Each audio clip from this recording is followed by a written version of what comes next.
Добрый день, уважаемые зрители, дорогие любители фигурного катания. Мы рады всех приветствовать в Москве, Ледовом дворце «Мечта» на всероссийских соревнованиях «Мемориал» Александра Горшкова. Через несколько минут на лед выйдут танцевальные дуэты. Они исполнят ритмические танцы.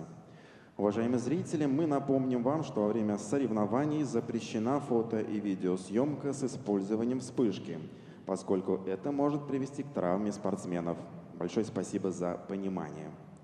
Уважаемые зрители, разрешите представить официальных лиц соревнований, обслуживающих данный вид. Старший судья Алла Шеховцова, Москва.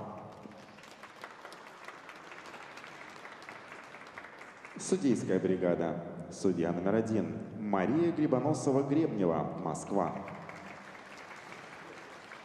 Судья номер 2 Сергей Чемоданов, Московская область.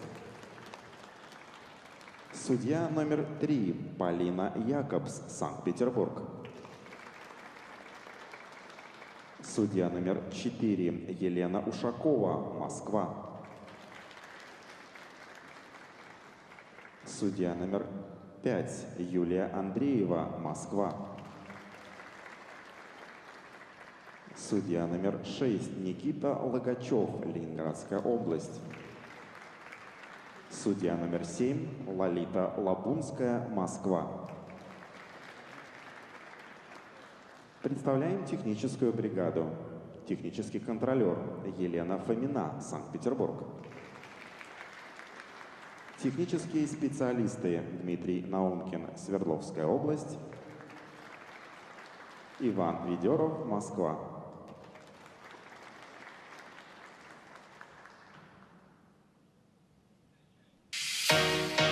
Уважаемые зрители, встречаем на льду участников первой группы.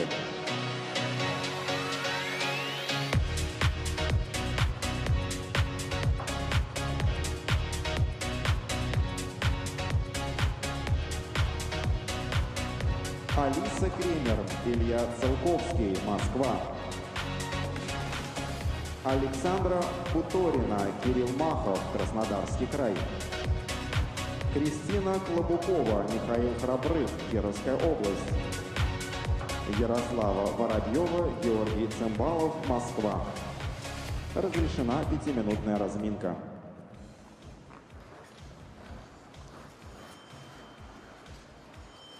Первый канал начинает трансляцию из Москвы, где проходит юниорский гран-при России по фигурному катанию на коньках. Это 5-й этап. И сегодня танцоры представят нам, совсем молодые, но уже такие красивые, представят нам свои ритм-танцы. А прокомментируют для вас эти соревнования Василий Соловьев и чемпионка России по танцам на льду Елизавета Худайбердиева. Приветствую. Здравствуйте, Василий. Здравствуйте, уважаемые зрители.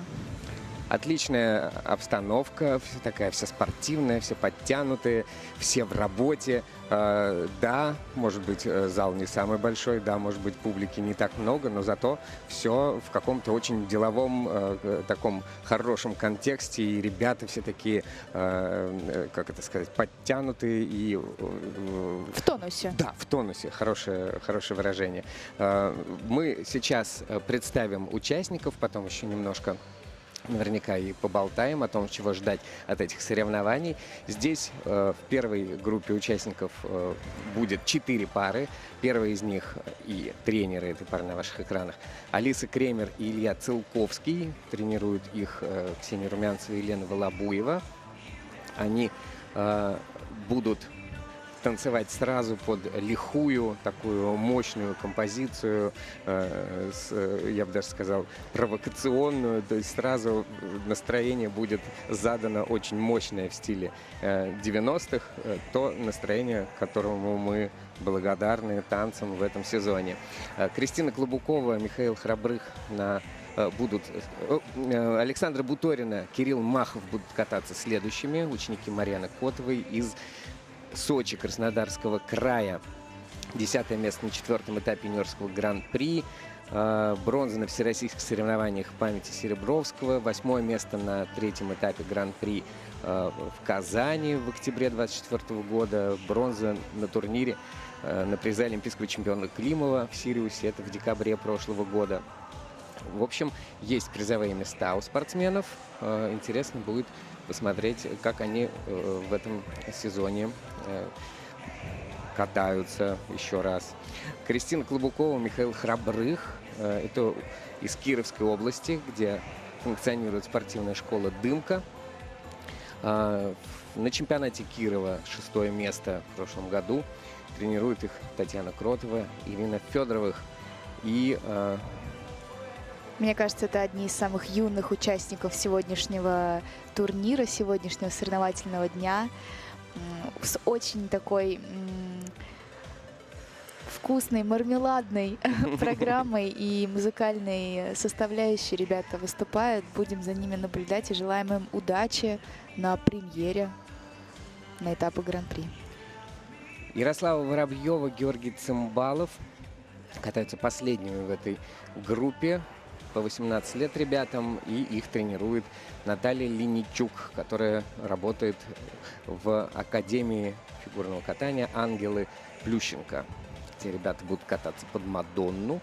Бронзовые призеры первенства Москвы, победители на всероссийских соревнованиях памяти Русакова и на юниорском гран-при в Магнитогорске 6-е место, где мы, собственно, с ними познакомились. Вот интересно, у юниоров в этом году, получается, ну и вообще у танцоров, 2 обязательных танца в ритм-танце, 2 рисунка. В прошлом году, насколько я понимаю, был 1, да, пасодобль? Да, пасодобль был 1, только серии было 2. А также Да. сейчас получается, что... Это получается, что в этом году нужно больше уметь всего разного, еще перестраиваться так технически. Перестраиваться это, да, это правда, но просто по своему изначальному положению обязательные танцы, такие как румба и квикстеп, они просто по своей составляющей короче и по количеству шагов меньше, чем тот же пасодобль.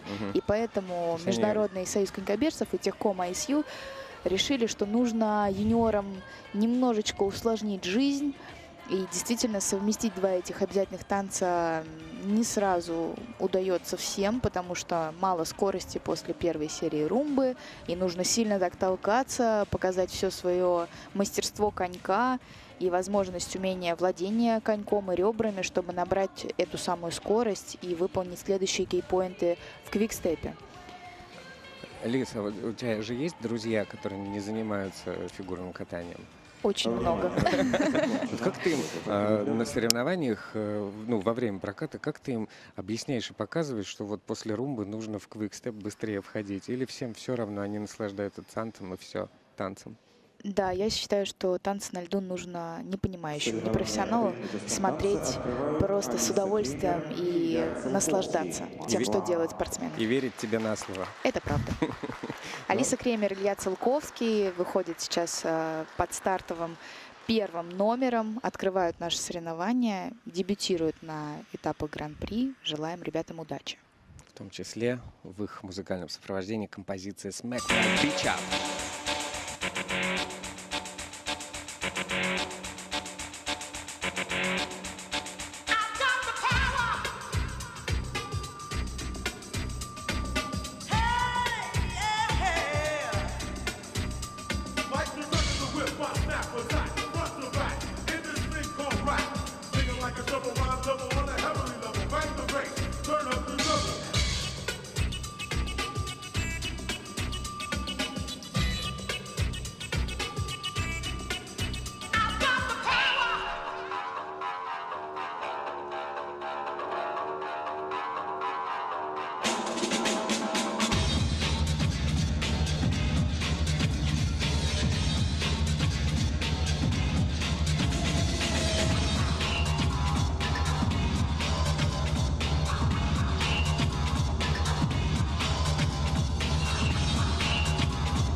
Алиса Кремер и Илья Целковский мощно задали такой ритм, да, сегодня нашим соревнованиям.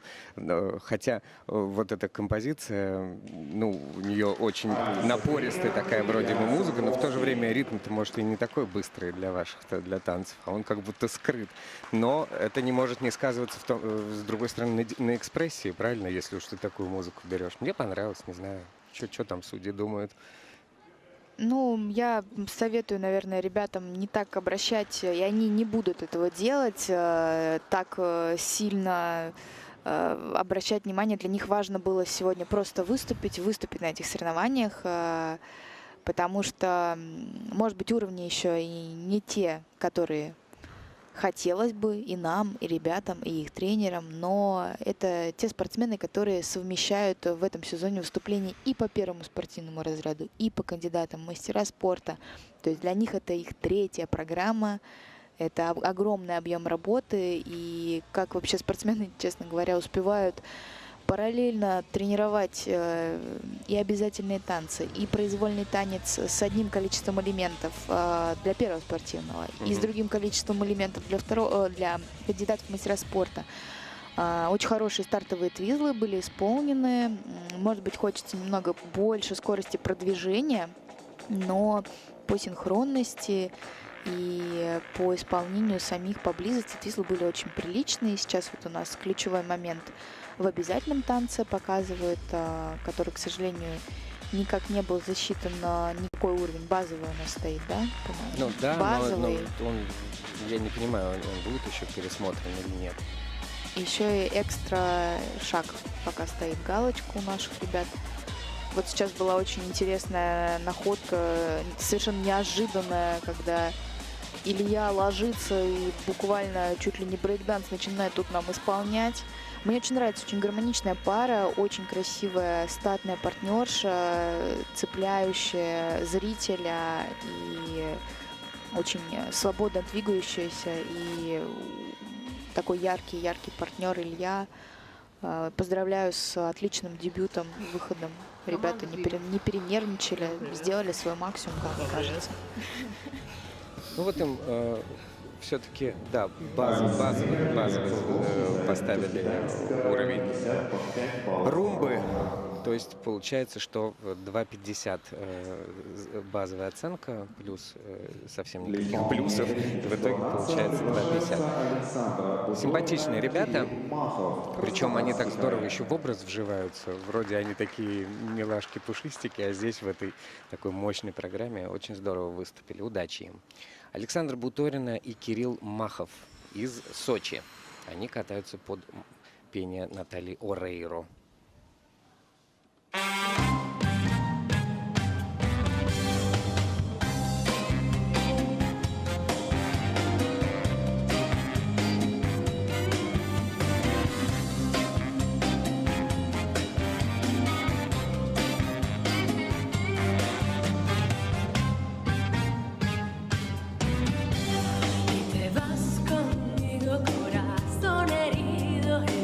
Quiebra el viento, sentimiento prohibido tan prohibido.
прекрасный образ и не выходит из него даже по окончании программы. Поздравляем, Александр Буторин и Кирилл Махов. Отличная программа, мы ее уже второй раз видим.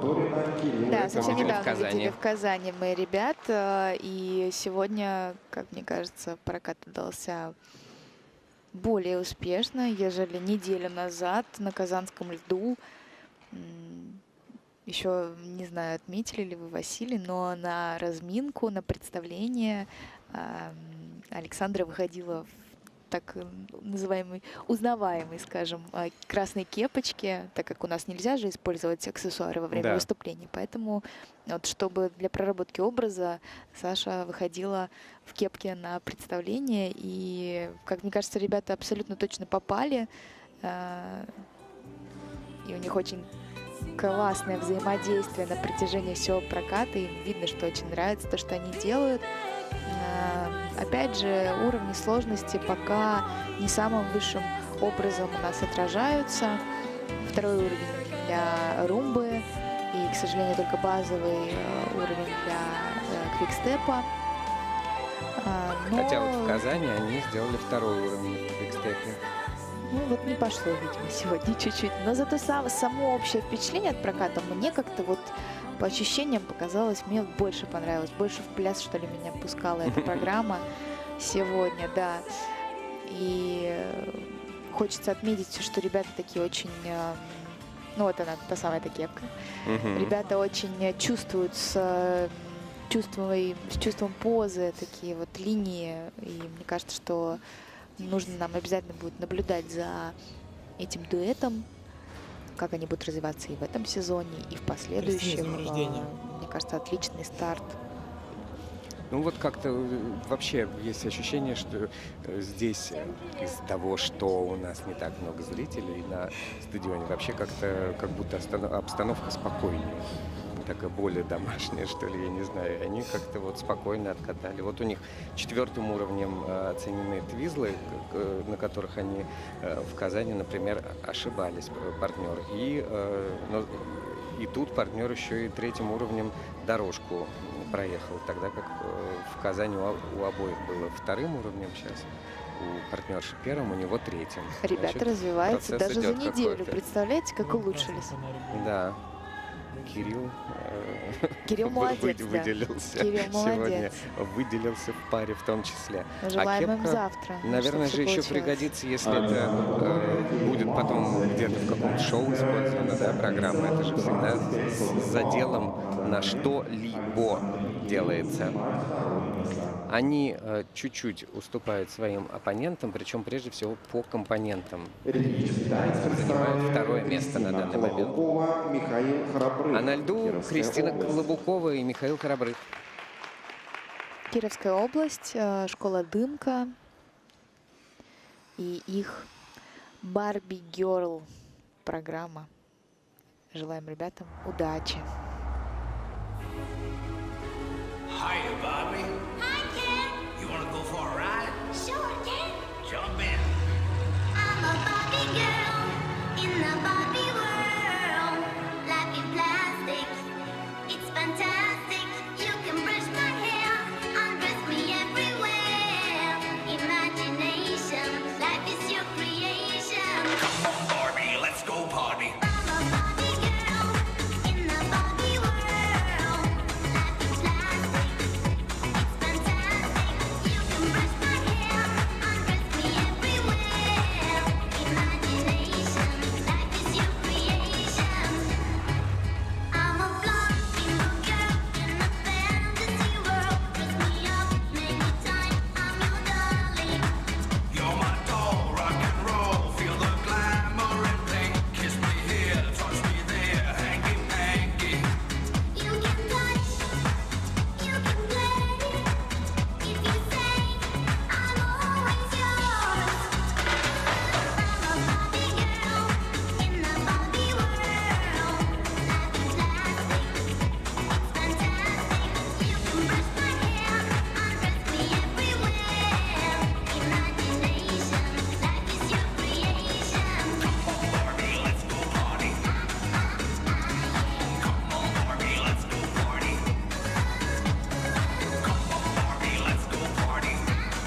Ну, здорово, здорово.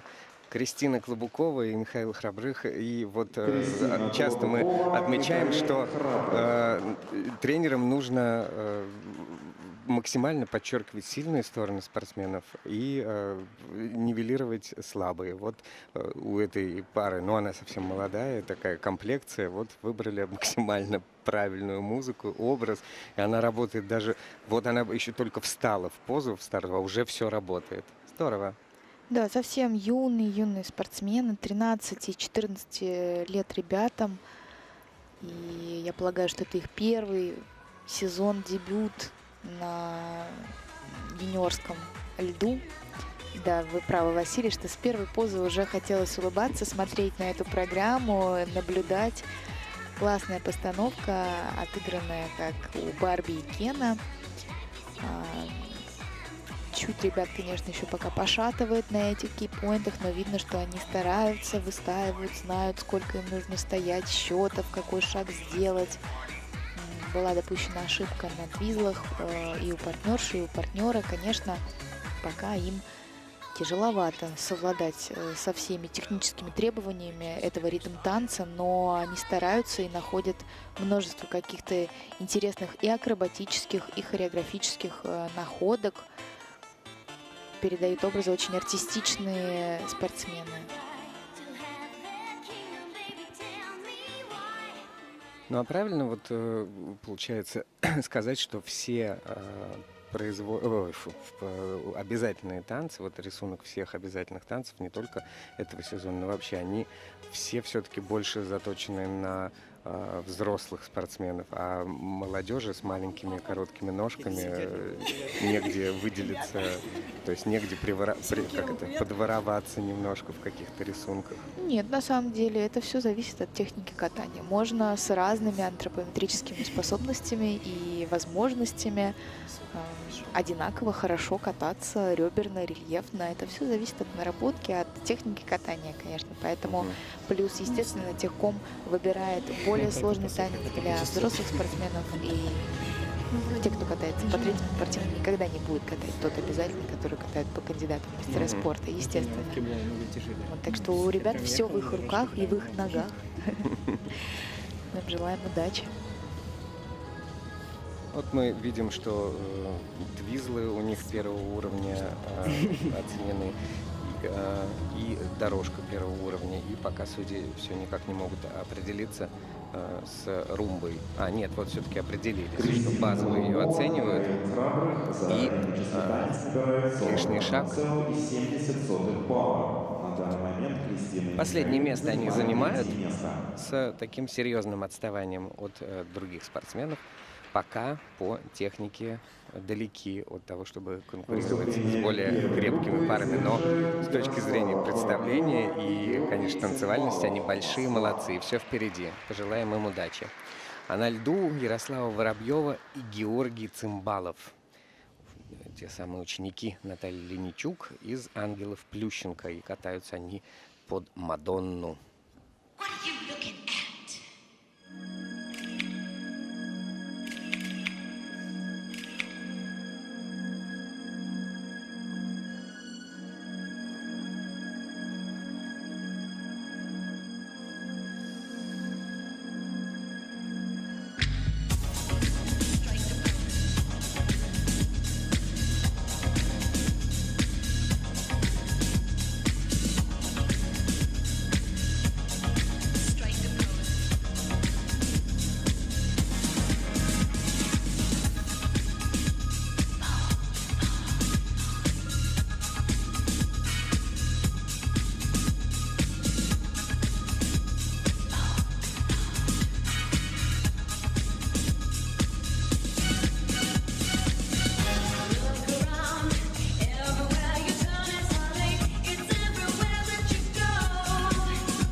Ну, как мы уже говорили на этапе в Магнитогорске, да, они выступали, то, что программа с историей, целый спектакль, который нам Ярослава и Георгий здесь представляют на льду.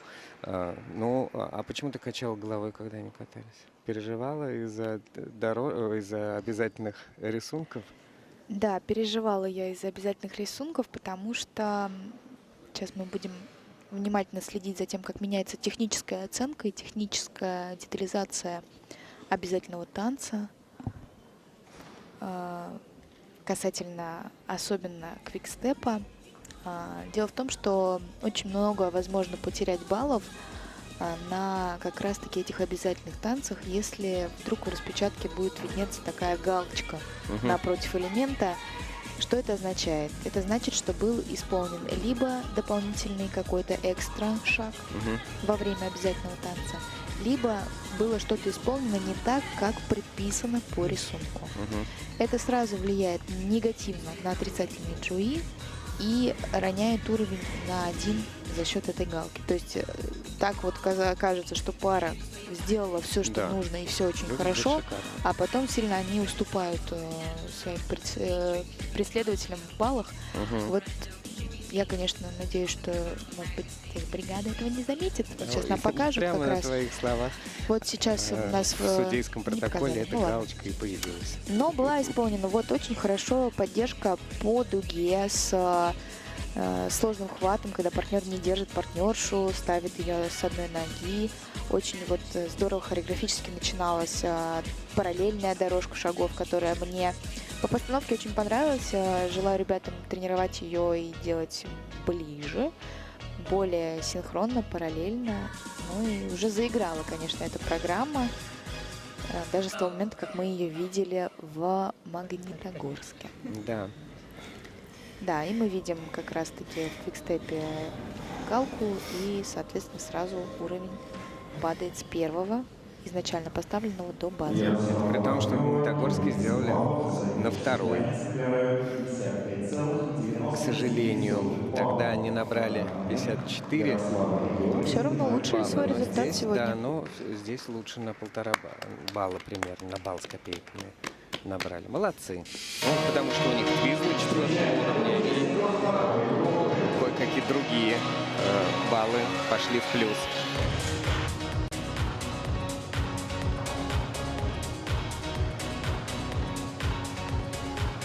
Лилия Литенко, Глеб Солович, Московская область, Нижегородская область. Влада Берникова, Матвей Шипилов, Москва. Александра Финохина, Никита Иванов, Москва. Полина Жарова, Алексей Столяров, Москва.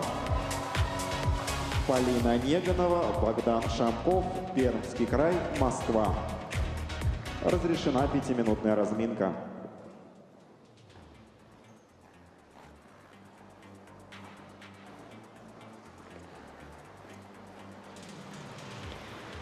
Продолжается соревнование юниорского гран-при в Москве.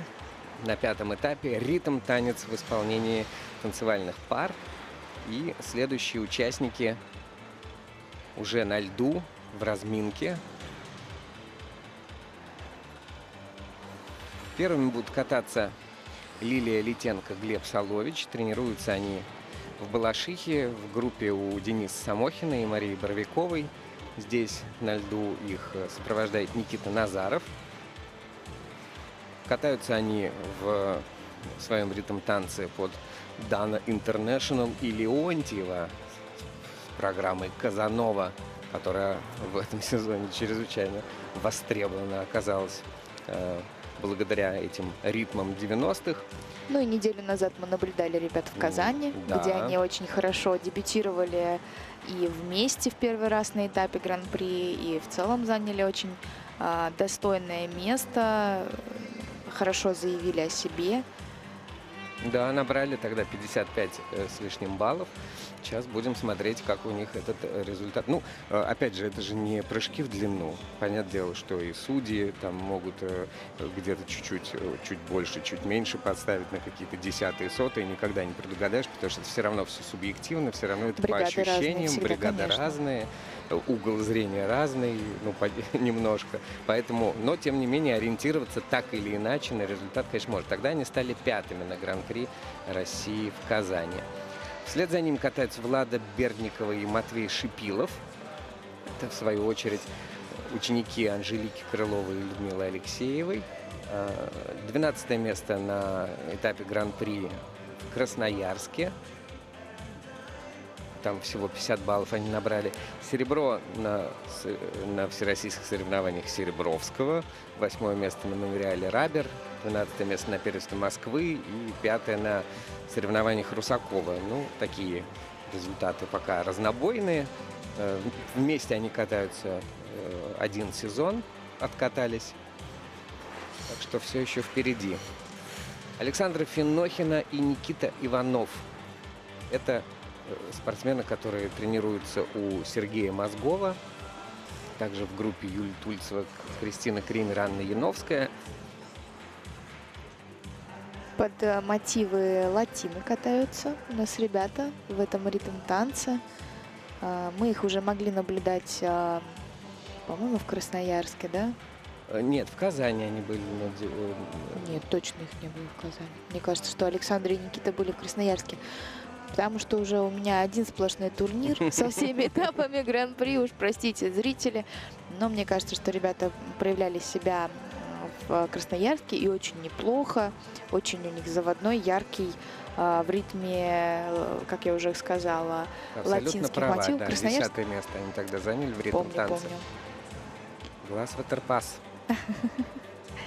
Полина Жарова, Алексей Столяров. По 17 лет данным спортсменам. Будет еще она у нас одна, Мадонна, и музыка в ее исполнении, ВОК. Ребята катаются в штабе Светланы Светланы Алексеевой и Елены Кустаровой. Если меня не изменяет память, то первый сезон ребята вместе, но уже успели выступить на некоторых турнирах в Москве. Наконец мы Светлану Львовну видим, а то очень было уже много стартов, все время Елена Владимировна на всех стартах. Я уже даже спрашиваю, а где? У них огромная группа, Да. очень много спортсменов, и, конечно, нельзя бросить всех в Москве. Нужно тренировать и готовить других спортсменов к другим этапам Гран-при. А на ваших экранах Полина Неганова и Богдан Шамков. Пермский край, Москва. 15-19 лет ребятам. Они уже выступали один раз в Магнитогорске, заняли там 11 место. Тоже музыка, латинские мотивы. Полина Генсен сейчас у вас на экранах. Наш молодой, подающий огромные надежды тренер из Перми. Скажем так, выводящий регионы в топ, обращающий внимание на себя в танцах на льду. Уже спортсмены судорожно закатываются, последние секунды разминки, находятся на льду, переживают, конечно. Я про Полину в интернете читал, что у нее какое-то время она пыталась заниматься еще бизнесом, кофейню открыла. Ого! Да. Ну вот я не знаю, продолжается этот бизнес или нет, но в какой-то момент он был, и там все спортсмены на соревнованиях и какие-то тренировки ходили пить кофе от Полины. Ничего себе. Ну, человек предприимчивый во всем, прекрасно. Желаем удачи во всех начинаниях и тренерам, и спортсменам, но здесь нас прежде всего, конечно, интересует спортивный результат. И начинаем мы смотреть соревнования во второй группе участников с выступлений Лилии Литенко и Глеба Соловича.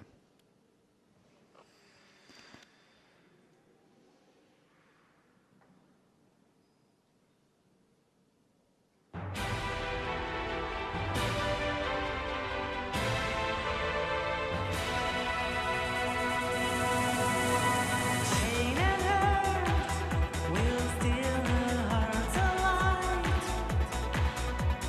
like a queen in all her glory.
вечный круг. Уведу, украду чудо грешных рук. Казанова снова заводит меня. Танец ночного огня. Я одинокий бродяга любви Казанова. Вечный любовник и вечный злодей сердцеед. Но соблазнять не устану я снова и снова. Так и останусь бродяга один Казанова. Так и останусь бродяга один. Так и останусь бродяга один. Так и останусь бродяга один Казанова.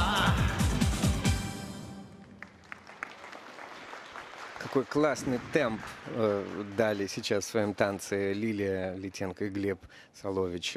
Я прям ахнул, с какой скоростью эта поддержка вращательная была выполнена. И очень Эффектно. музыкально было сделано, очень музыкально поставлено. Вихрем таким ребята пронеслись. Напором Быстро, это на же было нас. быстро. Да, правда. Нет, Ну. поддержка была действительно очень качественно исполнена, и хорошие надбавки в плюсовой зоне у ребят. Твизлы были очень здорово исполнены. Хочется только, чтобы первый твизл был все-таки чуточку поближе, и тогда... Да, первый еще поближе, но потом зато они съехались уже очень плотно ко Да, второму. было очень-очень Но уже, близко. да, но уже поздно, да, или как это? Или на втором твизле, ну, там же серия твизлов оценивается, правильно? Конечно. Ну, судья расценивает, один что был элемент. первый далеко. Что первый, да. Показали, что умеют так близко. Да, да, да. Но все равно твизлы мне очень, очень понравились. Они, опять же, музыкально сделаны, с классным входом. Сегодня у нас очень много галок в обязательных танцах у Мгм. спортсменов. Техбригада очень внимательно следит. Давайте в замедленных повторах посмотрим.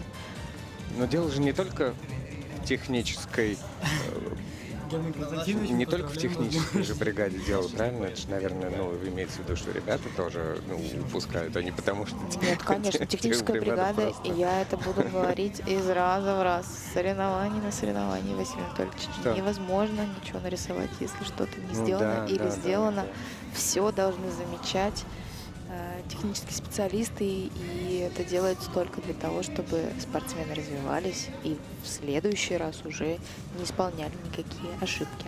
Вот ты как-то рассказывала, ну, отмечала, что в правилах есть такой пункт, что если ты 3 серии твизлов делаешь в ритм танца, то в произвольном уже ты 3 не можешь. Это как усложнение С, да, по-моему, идет? Да, это группа С. А вот, Василий Анатольевич, вы да, просто поражаете меня простите. своей осведомленностью.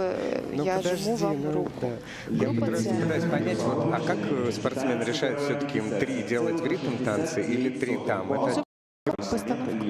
то есть больше на постановку Да. ориентируется, да?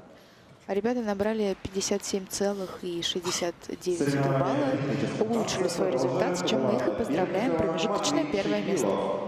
Да? Влада Берникова, Матвей Шипилов из группы Анжелики Крыловой будут кататься под Бритни Спирс. Желаем ребятам удачи в ритм танце. Надеемся, что у них получится все, что они задумали.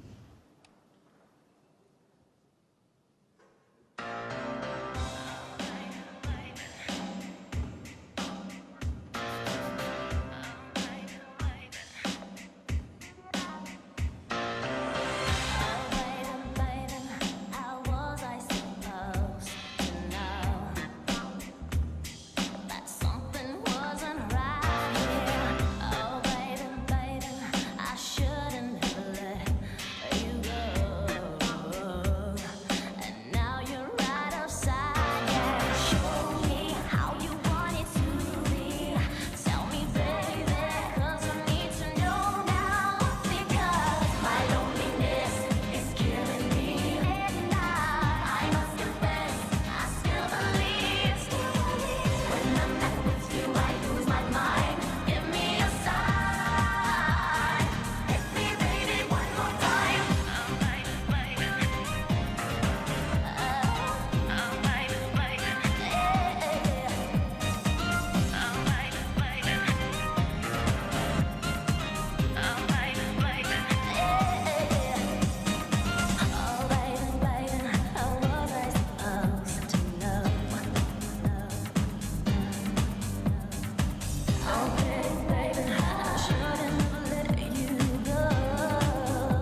Влада Берникова, Матвей Шипилов.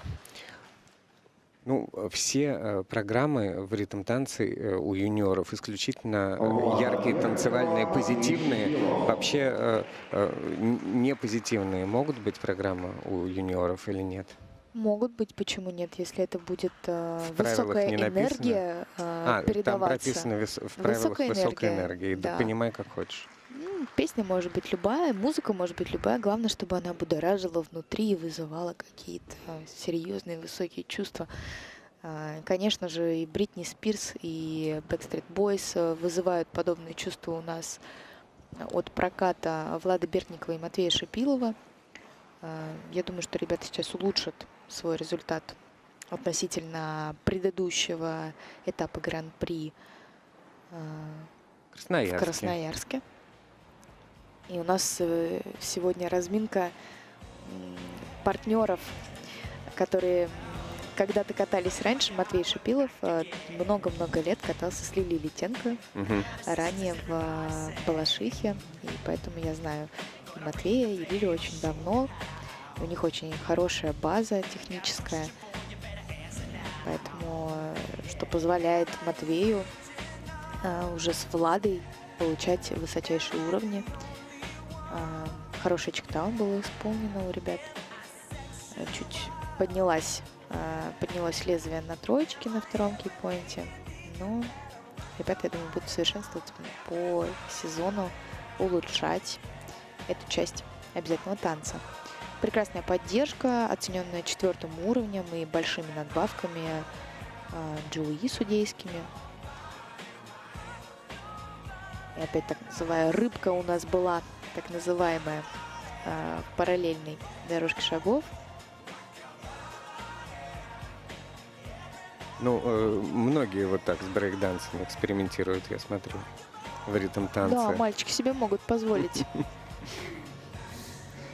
Такие остановки до 5 секунд, по-моему, да, разрешены? То есть нужно успеть все быстренько в танце, Я на в полу. шоке. Василий, вы не хотите на судью сдать семинар в Я вот следующем году? собираюсь.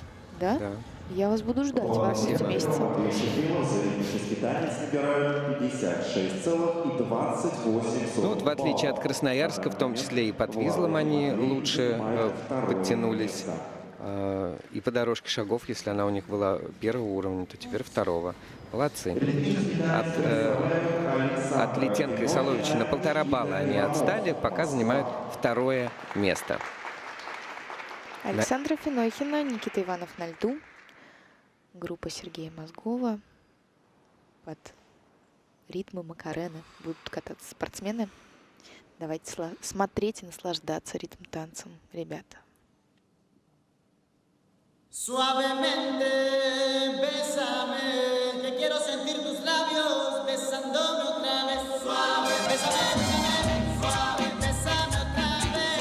Yo quiero sentir tus labios besándome otra vez. Besa, besa, bésame un poquito. Besa, besa, besa, besa, bésame otro ratito. Pequeña, échate para acá.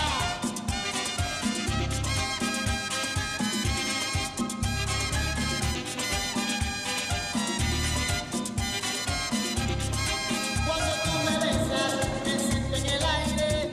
Por eso cuando te veo, comienzo a besarte.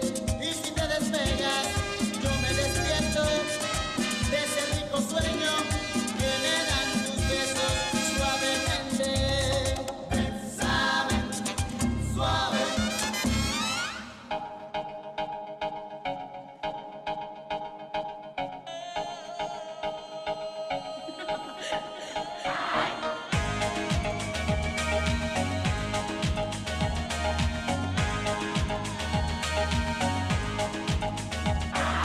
Hala tu cuerpo, alegría, Macarena, que tu cuerpo es para dar la alegría y cosas buenas. Hala tu cuerpo, alegría, Macarena, Macarena. Hala tu cuerpo, alegría, Macarena, que tu cuerpo es para dar la alegría y cosas buenas. Hala tu cuerpo, alegría, Macarena, Macarena. Hala tu cuerpo, alegría, Macarena, que tu cuerpo es para dar la alegría y cosas buenas. Hala tu cuerpo, alegría, Macarena, Macarena.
Ну что, зажигательные ритмы продолжаются, и не сбавляется настрой на стадионе, как будто мы сейчас в каком-то очень летнем, Александра Финохина, Никита очень Иванов. теплом курортном местечке, а не на окраине Москвы, холодной. Не такой уж и холодный. Хороший танец. Александр Финохин, Никита Иванов. У меня вопрос технического характера. Вот когда мы смотрим исполнение некоторых там элементов, тех же твизлов, если вот видна какая-то шероховатость в исполнении, там корпус пошатнулся или еще что-то, это влияет на уровень или нет? Или это влияет только на оценку Это может судейскую? повлиять на уровень, А вот а как? может не повлиять. То есть Поэтому зависит от- загорается красненьким. Вот мы видим у нас Зависит от сейчас. технической бригады, как они Конечно, рассудят. а они ставят кнопочку, называют повтор, ревью, и пересматривают в замедленном повторе, ищут, были ли действительно, помешало ли это пошатывание, например, в твизлах, Да. помешало ли это пошатывание корпусом, остановился ли ботинок. То То есть во время пошатывания корпуса может быть... Но все равно ботинок же самое главное, правильно Конечно, же? конечно. Но вот здесь у ребят сняли уровень с твизлов у партнерши, потому что был согнут локоть во второй секции твизлов, наружном твизле во втором.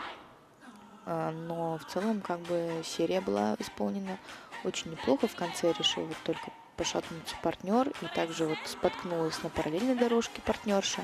Да, Это на ваших повлияет экранах был этот на- повтор. Вот как раз эти твизлы, первый твизл очень неплохо, можно ближе, конечно, можно, но параллельно, синхронно, а вот здесь вот локоточек, по-моему, это левый локоточек сгибается у Александры, и поэтому только третий уровень сложности. То есть всего лишь из Конечно. согнутого локоточка сейчас уровень Конечно. съехал у партнерши. Ясно. Такие вот эти танцы на льду. Суровые. Ясно. Ну, то есть Но прокат был хороший, мне понравилось. Меня зарядили настроение. Александра ребята. Финохина, Никита Иванов за ритмический Вся танец тренерская набирают команда 56,99 собралась и балла. наблюдают На данный момент оценки, Александра которые и Никита на занимают второе полбалла место. примерно поменьше, чем у Лилии и Глеба. И второе место Александра с Никитой Соревнования занимают на данный момент. Впереди катание Полины Жаровой и Алексея Столярова, также из Москвы. Тренеры Светлана Алексеева и Лена Кустарова из школы Медведкова. У них тоже Мадонна и Queen of the Night. What are you looking at?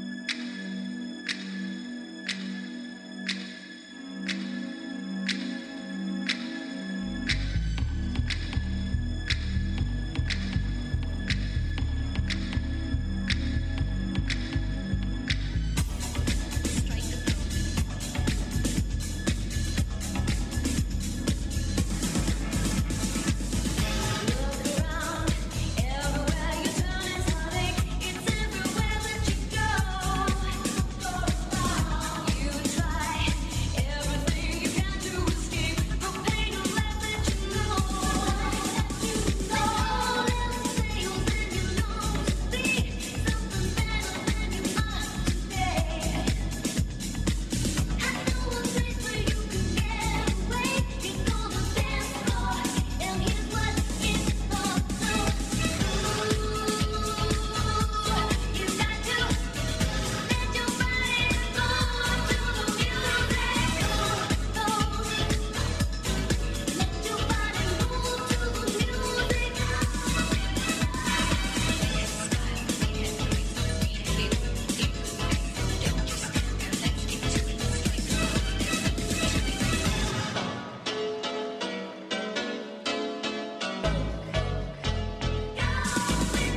Ну как, вам еще одна Мадонна? Да, мне неплохо. Мне кажется, что, ну, причем до Твизлов, до серии Твизлов, как будто еще ребята были чуть более сдержаны, там вот эти все обязательные танцы и так далее. А потом Полина дала жару уже после Твизлов. Мне кажется, что с самого начала. Мне кажется, Думаешь, что да? Полина давала жару с самого Ну, начала. ну, Мне, мне если так честно, показалось. понравилась эта вариация Мадонны больше, чем та, которую мы видели ранее. Мгм. Мне кажется, что эти образы подходят ребятам, больше они чувствуют их как-то. И на контрасте, конечно, Я думала, они к нам едут сейчас. сказать спасибо Поговорить. за то, что... Так целеустремленно ехали прямо на нас, а здесь Да, просто за плюшевая игрушками. игрушка здесь лежала возле Да, нашей хорошее комментаторской. настроение было у ребят во время танца, и очень хочется посмотреть повторы обязательных танцев, потому что отмечены у нас 3-й и 4-й Да. уровни сложности. Дорожку шагов 3-й по партнерше, 1-й по партнеру, пока на пересмотре, но это очень-очень серьезная заявка. На самом деле, давайте понаблюдаем, посмотрим, как будет этот танец. Вот сейчас у нас есть чиктао. Партнерша ставит ножку на 2 ребра, конечно, во время чиктао. Но, несмотря ни на что, ей засчитали этот кейпоинт, с чем мы и поздравляем. Судьям явно виднее. Серия твизлов. Очень синхронная, очень параллельно руки работают. И с очень хорошим движением вперед это Да, все шло. немножечко разошлись на втором, но прекрасное исполнение параллельной секции твизлов. И вот это вот очень интересная поддержка в стойке, головой вниз у партнерши. Ну, хочется все-таки оговориться, что жару давала не только Полина Жарова, но и Алексей Абсолютно Столяров. точно. Ее Алексей, поддерживал во всех. Алексей, извини, если её- мы про тебя Да, забыли. да, Ты да. тоже был Не, они максимально прям в молодцы. образе. Ну, просто Мне Полина нравится. все равно дала жару, конечно. Ну, девочка и должна быть Да. ярче партнера. Главная задача партнера презентовать свою партнершу и Да. Вряд ли Алексей ревнует мешать к ее яркому образу. 100% нет. Так что Пара и получилась, нас как мне простит. кажется. Да, отличный танец. Они на первом месте. И так довольно-таки серьезно опережают Лилию Литенко и Глеба Соловича. И впереди катание Полины Нигановой и Богдана Шамкова. Спортсмены из Перми катаются под руководством Полины Генсен. Ну, представляют официально Пермский край и Москву.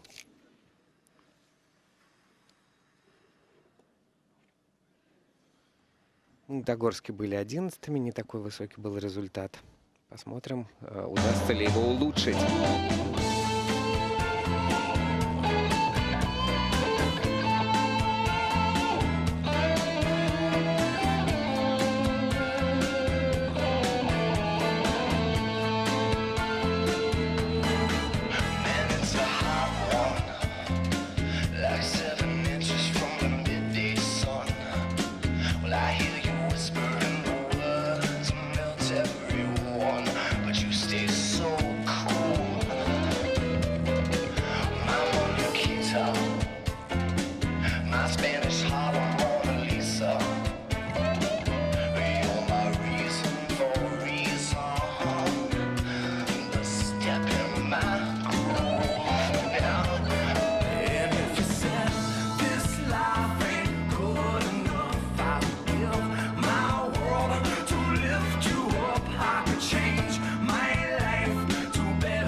Forget about it.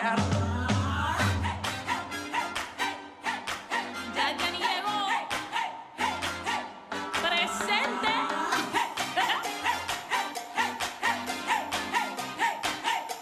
Here we go. Let's get loud. Let's get loud. Turn the music up to hear that sound. Let's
Полина Неганова, Богдан Шамков. Вообще, количество мелодий, такое впечатление, что на свете ограничено. И очень много мелодий повторяется. Мне даже подумалось, что вот бы было здорово, знаешь, вывесили список мелодий. Вот кто успел разобрать по ранжиру какую-то мелодию, тот с ней катается. А если не хватило, 2 раза, чтобы не давать использовать. А то иногда на соревнованиях все катаются под одну и ту же музыку. Ну, 90-е, там, наверное, и хитов-то... там их много, но раз, и все, и кончились. Ну да, чтобы была high energy, Да, чтобы чтоб была высокая танцевальная. энергия, чтобы совпадало еще с Ритм. темпоритмом под Да. обязательный танец. Раз, два, три. Вот те Энрике Иглесиас и... Не то, что мне неприятно. Мартин. Классная программа, ребята классные, ну просто... Ну да, не первый раз мы слышим Ловушка. исполнение Дженнифер Лопес и Мгм. ее песни сегодня. Но танец очень интересный у ребят, такой яркий. И я думаю, что сейчас они получат больше по оценкам, чем в Магнитогорске. Мгм.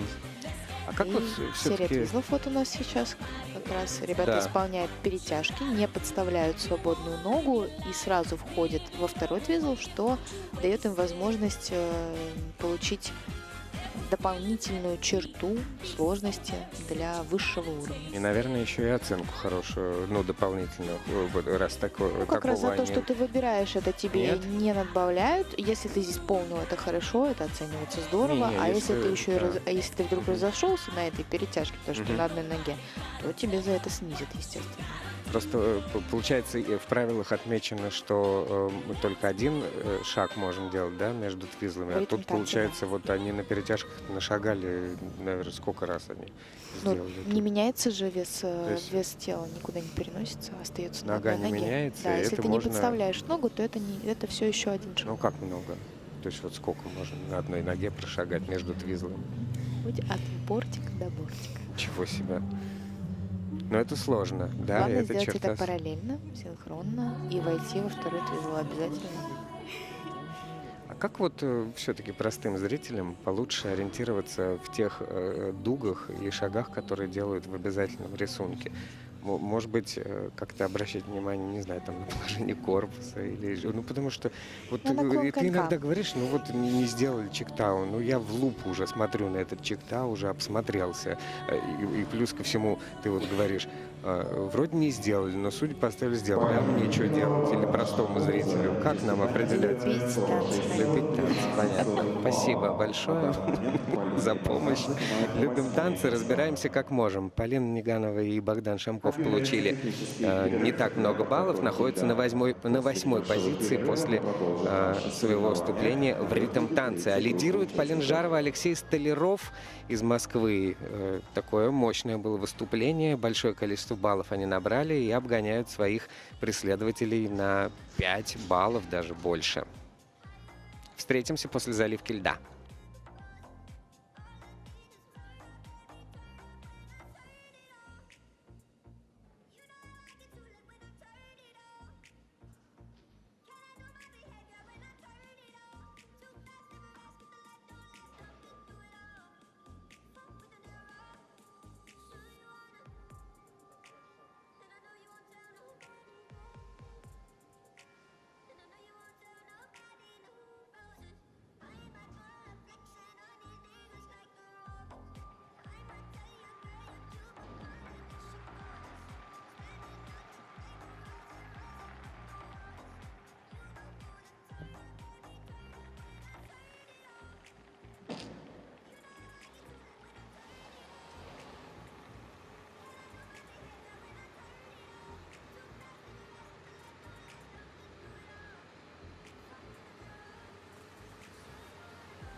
You wake up and you think you will need another drink. You don't want me to smoke, though I didn't stop last night. Last night. You get up as you eat an organic cup of tea. You put a record on and makes you think about last night. Last night. You confuse me with your blurry eyes, like you were a different kind of guy. That's why I took you to my messy place, but it felt as if we were in a different space.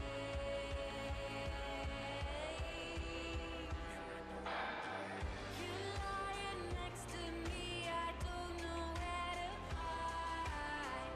I see a smiley face that makes me wanna cry. What was I thinking? 'Cause all we did was fight. Don't you ever dare to wear my Johnny Cash t-shirt. You're in the wrong place. You're in the wrong place. You're in the wrong place. You're in the wrong place. You're in the wrong place. Don't you ever dare to wear my Johnny Cash t-shirt.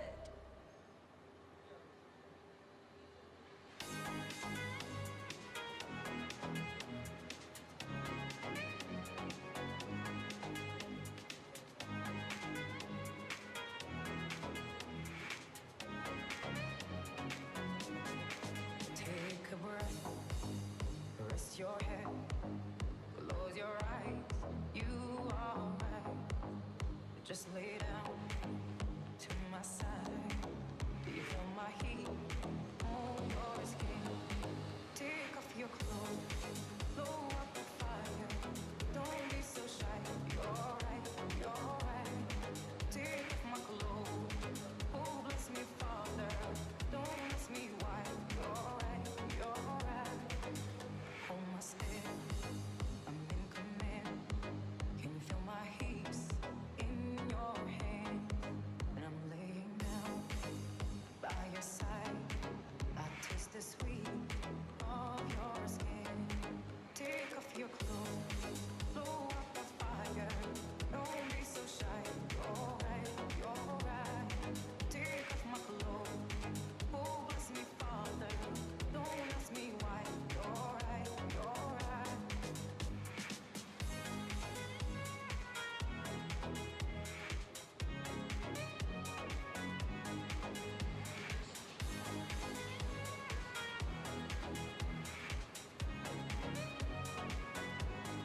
And my heart just race so much faster. I drown myself in your holy water, and both my eyes just got so much brighter. And my soul got, oh, yeah, so much closer.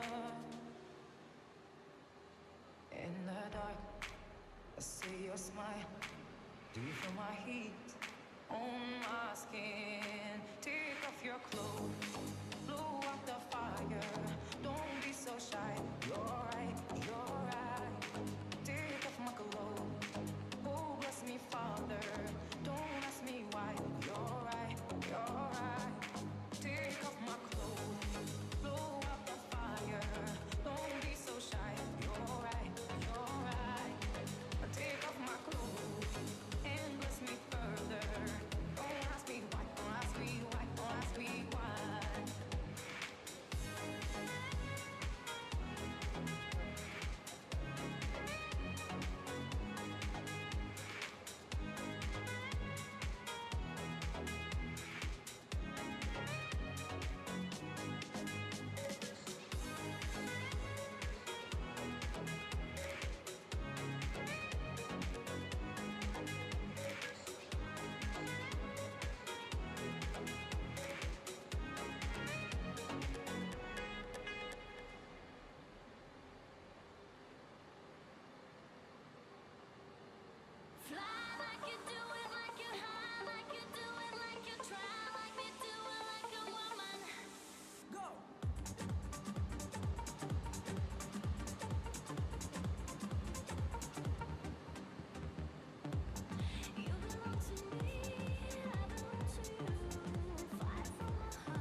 like to tell you just a word. I am so sorry to disturb. You may be thinking I'm a fool.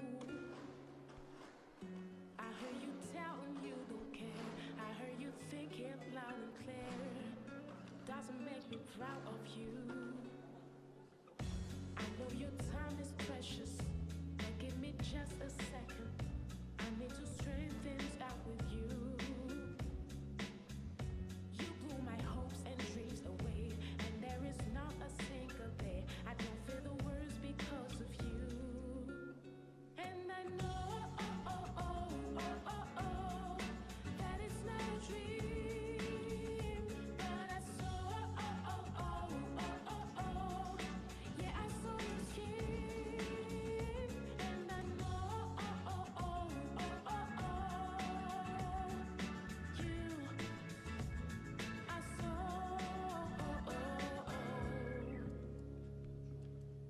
I wonder if there's a justice when I look right into your eye.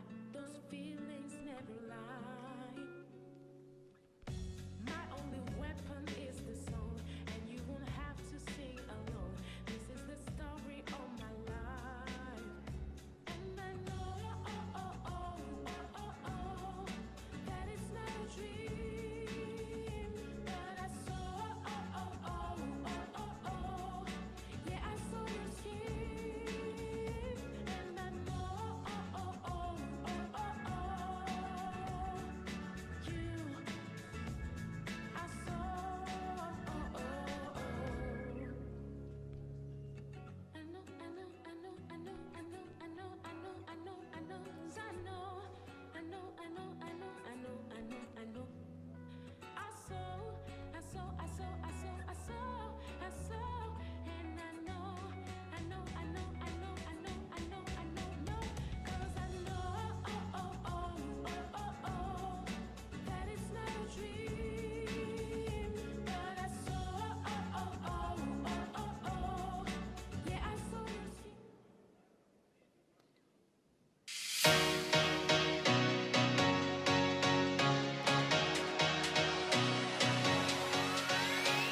Встречаем на льду участников третьей группы.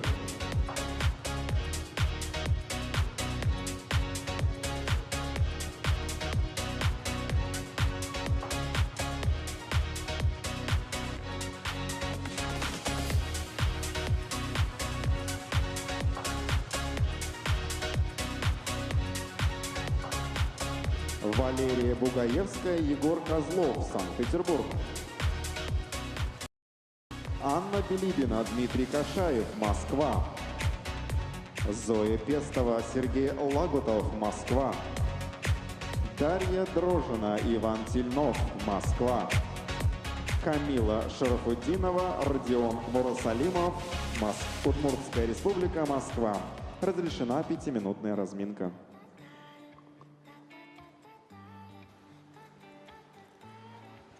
Продолжаются соревнования на юниорском Гран-при России по фигурному катанию. 5-й этап проходит в Москве. И в танцах на льду время исполнять ритм-танец у третьей группы участников, список который находится на ваших экранах.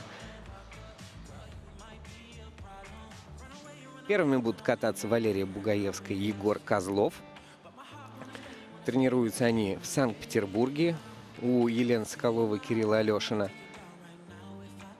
Выступали в Красноярске, где заняли 14 место. Результат у них был 48 баллов, невысокий.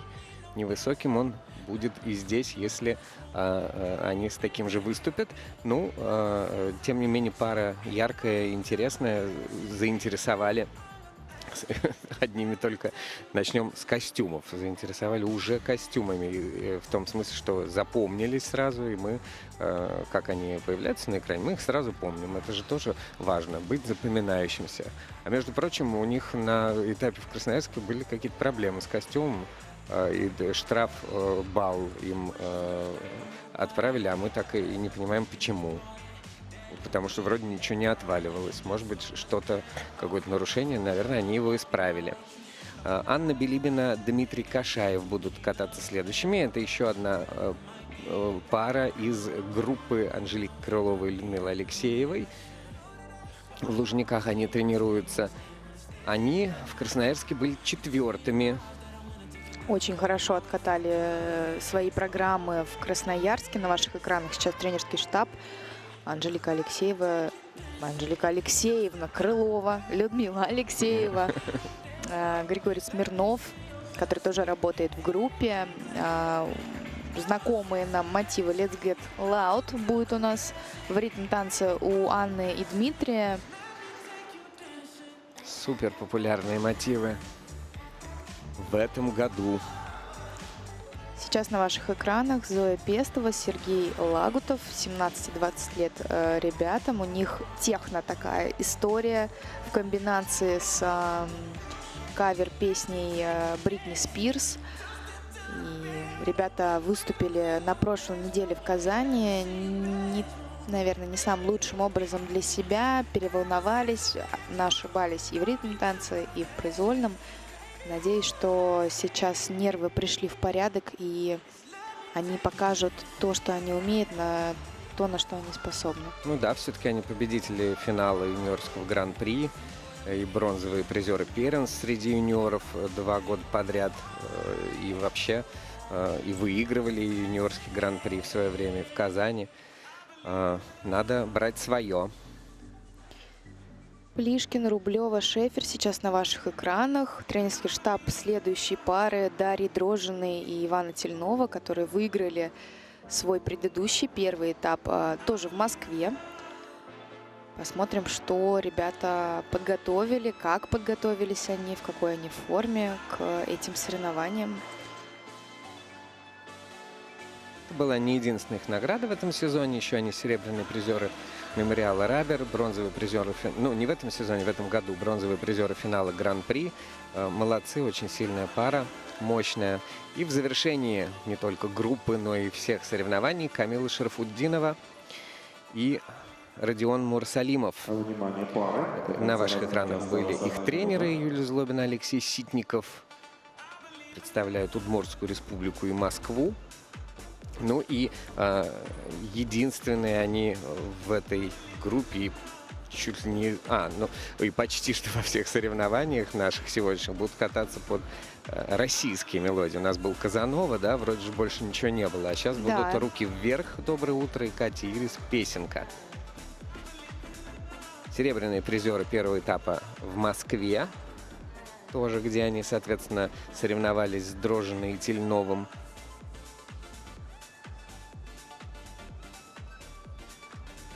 Мы были в прошлом году призерами нескольких турниров. Все очень занятные пары, перспективные, наблюдать за которыми не только интересно, но и полезно. Ну и традиционно, как и предыдущая группа, в последнюю минуту своей разминки танцоры накручивают круги, чтобы остаться в тонусе и сбросить последние нервы, да, оставить их на разминочном льду и на соревнования уже выходить с холодной головой и крепкими мышцами. Разогретыми. Выступление третьей группы открывают Валерия Бугаевская, Егор Козлов. Валерия Бугаевская и Егор Козлов из Санкт-Петербурга. Композиция «We Like to Party».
in a different world. What they need is the venga buen man.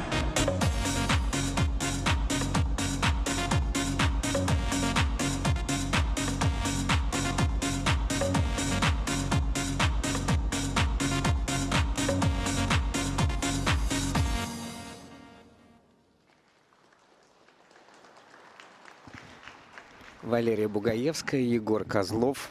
Так, ребята очень сильно старались, но по окончании проката как-то очень быстро вышли из образов. По-моему, ну, то ли устали, то ли не очень были довольны прокатом.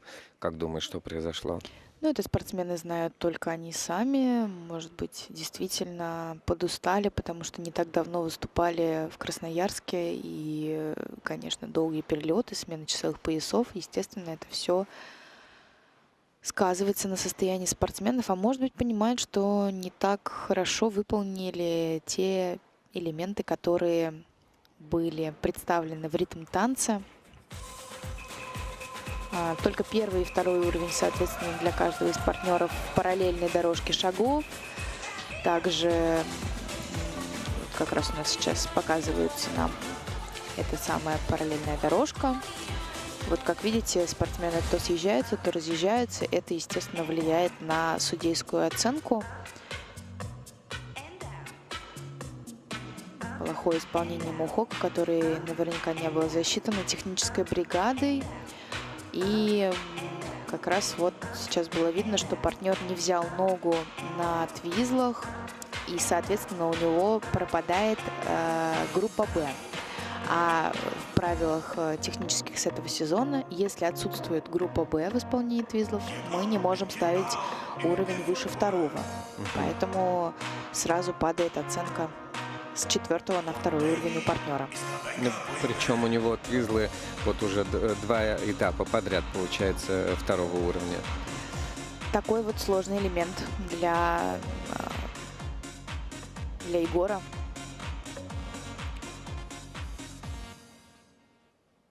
Будем желать ребятам удачи завтра в произвольном танце. Надеемся, что они откатают его без ошибок на свой максимум. Такая все равно запоминающаяся пара, самобытная. Наверняка найдут своих поклонников, которые с интересом будут за ними следить, за их развитием, прогрессом, как у ребят будут обстоять дела. На данный момент они занимают 8-ю позицию после ритм танца. Впереди еще 4 пары будут выступать. Для исполнения ритмического танца приглашаются Анна Билибина и Дмитрий Кашаев на льду. Ученики Анжелики Крыловой, Людмилы Алексеевой. Дженнифер Лопес снова в теме вместе с Риком Мартином.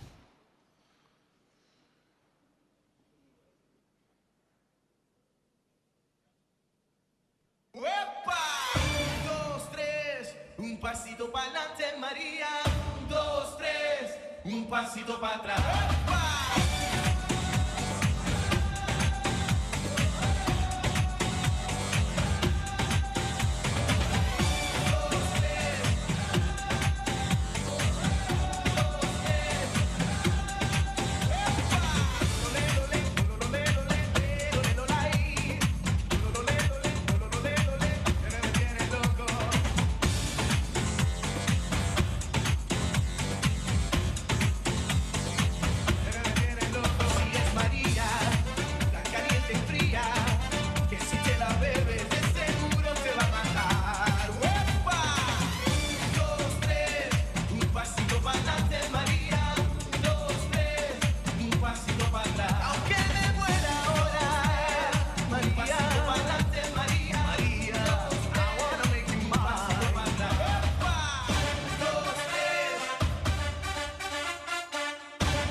Анна Билибина и Дмитрий Кашаев зажгли сегодня своим ритм-танцем и взбудоражили всю собравшуюся публику на трибунах. Несмотря на то, что уже много раз мы слышали музыкальное Да. сопровождение в лице Дженнифер Лопес, но своим танцем ребята очень здорово подняли настроение, хотя, казалось бы, куда еще выше. Продемонстрировали, что выбор мелодии не влияет на воодушевление от танца. Конечно, очень здорово. В таком темпе сумасшедшем. Такие переходы интересные. Очень много находок. Мне кажется, они тоже довольны своим выступлением. Да, ребята Обнимашки. выложились по полной. Конечно, сделали свой максимум. Давайте посмотрим на замедленных повторах повнимательнее, что же там нам насчитают судьи. Очень ребята танцевальные, очень эмоциональный, харизматичный партнер. Параллельная серия твизлов была исполнена прекрасно. Оценена она 4 уровнями сложности для обоих партнеров. Также вот здесь у нас засчитанная чистая чиктао и у партнерши, и у партнера. 3 уровень для румбы. Но, к сожалению, только 2 После пересмотра. для квикстепа после пересмотра, хотя изначально горел 3. Что-то нашли там судьи у нас. И вот параллельная дорожка шагов. Тоже очень танцевально, очень здорово было сделано. И вот этот невероятный хореографический элемент, где вроде сначала смотришь на партнера, потом на партнершу, она оказывается в колесе. В общем, ребята так сразу удивляют этой хореографической находкой. И 3 и 4 уровень сложности для дорожек параллельных. Дима, дорогой, я тебя поздравляю с этим достижением, по-настоящему достижением. 100% чисто исполненных шагов в дорожке. Класс. Это здорово. И они такими взрослыми и потрясающими танцорами выглядят на льду, а потом показывают их Кисенкрай, ну, дети, Совсем просто еще детишки. юные ребята. Да. 64-87. Они впереди на бал, опережая Полину и Алексея. Полину Жарову, Алексея Столярова. Зоя Пестова, Сергей Лагутов, Москва. Зоя Пестова, Сергей Лагутов. Это ученики Александра Свинина, Ирины Жук, Анастасии Шпилевой.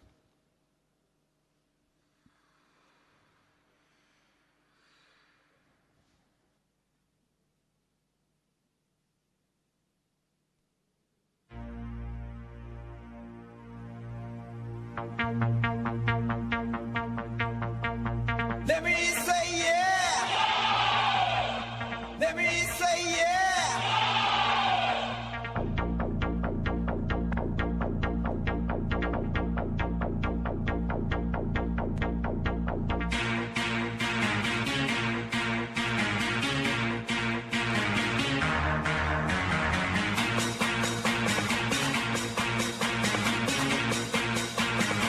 Let me say yeah.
the floor. When I'm on stage, yo, you ask for more. I'm on the edge, I know the last. I work real hard to collect my cash. Hey, yeah, yeah, yeah.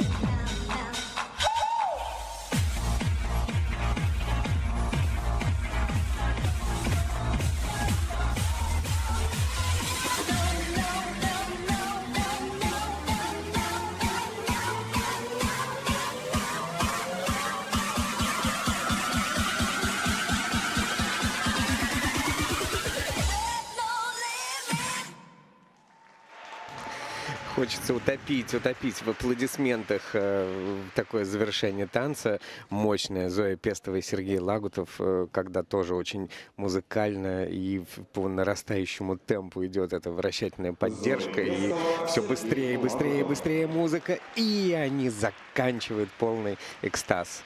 Но... Никаких «но», не хочу я говорить ни про какие «но», не хочется мне говорить ни про какие «но», потому что пара очень стильная, очень взрослая, очень красивая, статная и с классной постановкой, такой необычной для непривычной нашему слуху. Такая музыка, техно, какая-то история, это сложно достаточно выполнить на льду, подобрать, чтобы это было интересно, чтобы это было красиво. Ну, они стремятся это сделать по-взрослому, вот, да, Они чтобы это было не просто делают, какие-то, извините, танцульки, а вот серьезная Да, это вам серьезный программа танц на катания с большими Вот у нас эмоциями. серия твизлов. Первый твизл шикарно, очень близко, очень на скорости. А тут Сережа решил, что ему надо вот немножко поискать баланс как-то то вправо, то влево. Но то, как вообще ребята делают на тренировке эти твизлы, если они в него попадают, если все получается, то музыкально, на скорости, в пролет, на весь каток, это, конечно, огромный джои. И несмотря даже на то, что Сергей немножко покачнулся во втором твизле, все равно надбавки от судейской бригады очень высокие. 1 балл 60 сотых, и это очень здорово. Только второй уровень на румбе у спортсменов, но 4-й по квикстепу. И квикстеп был исполнен действительно очень-очень здорово. Ну и, конечно, вот эта завершающая поддержка, которая пронеслась через весь каток, и такой интересный выход. Раз, два, и постоянная какая-то смена положения и у партнерши, и у партнера. Ну, это, конечно, другое дело. Не то, что мы видели неделю назад. Я поздравляю ребят с завершением этого ритм-танца и желаю удачи завтра. Я, кстати, даже не обратил внимания, а вот в судейском протоколе отмечено, что был перехрон, катались после окончания музыки. Настолько я был воодушевлен их завершением танца. А вы уверены, что это тайминг? Ну, time violation, да, это же не поддержка, и больше ничего это не может это быть. перекат. Да, перекат. Или не докат, кстати. Может быть, там меньше 2:40. Это возможно. Быстрее закончили. Да, музыка у нас должна быть 2 минуты 50 секунд плюс-минус 10 секунд. Может варьируется. Если движение спортсменов больше 3 или меньше 2:40, тогда балл штрафа. Потом посмотрим по итогам, переуточним. Но они впереди. На 1,5 балла опережают Билибину и Кашаева. А на льду Дарья Дрожжина и Иван Тельнов. Это уже группа тренеров Екатерина Рублева и Иван Шефер и их хореограф Сергей Плишкин.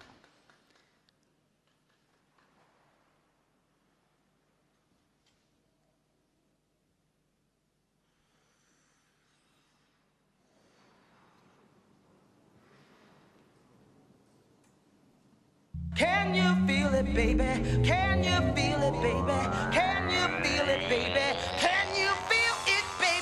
Can you feel it, baby? Can you feel it, baby? Can you feel it, baby? Can you feel it, baby? Can you feel it, baby? Can you feel it, baby? Can you feel it, baby? Can you feel it, baby? Can you feel it, baby? Can you feel it, baby? Can you feel it, baby? Can you feel it, baby? Can you feel it, baby?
find it on the thing. Bitch up on the ocean, that's a bit Titanic. Come on. I like to move it, move it. I like to move it, move it. I like to move it, move it. You like to move it.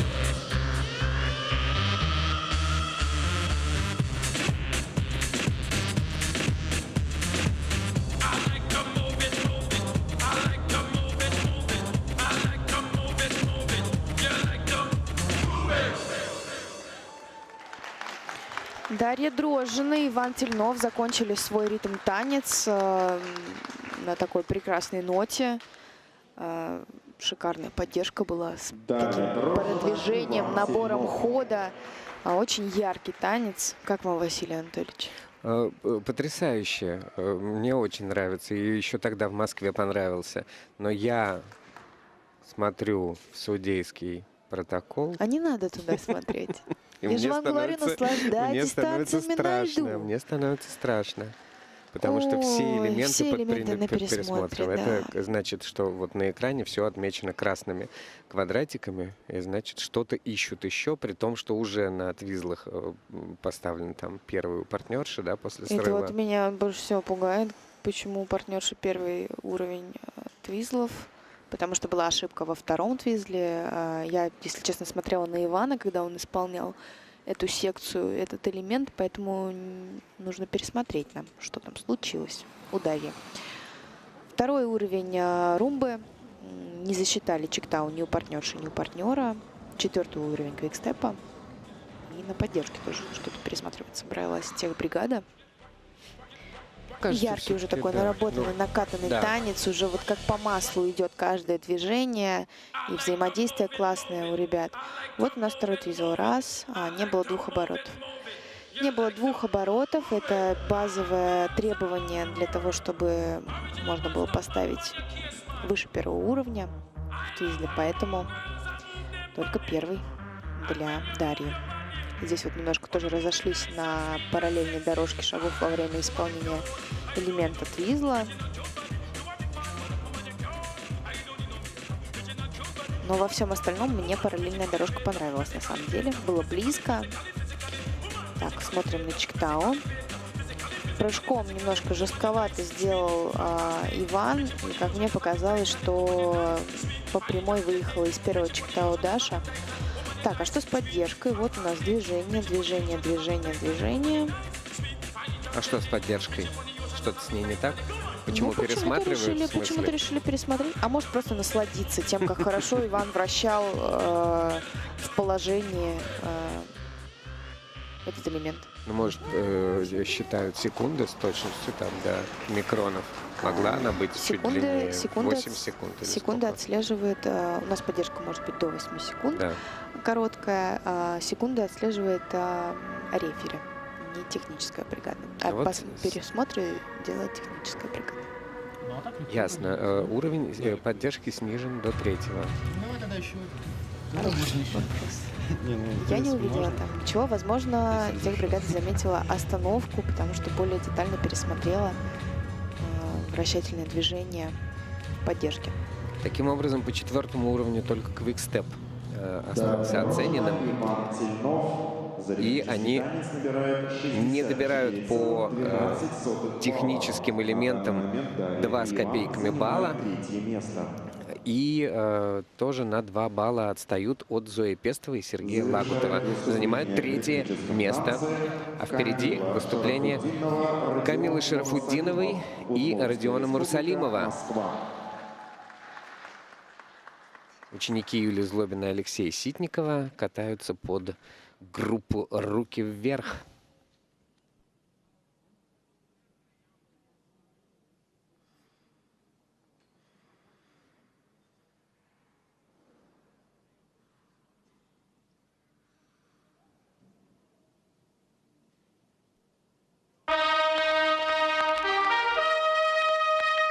Начинаем занятие гимнастикой с ходьбы на месте.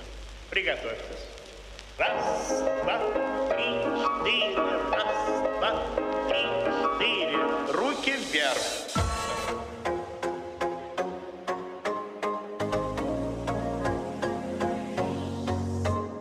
Что произошло? Сама не понимаю. песенку одну. Вести я напеваю, все мои друзья поют со мною вместе. Может быть, и вы споете эту песню. Ла-ла-ла-ла-ла.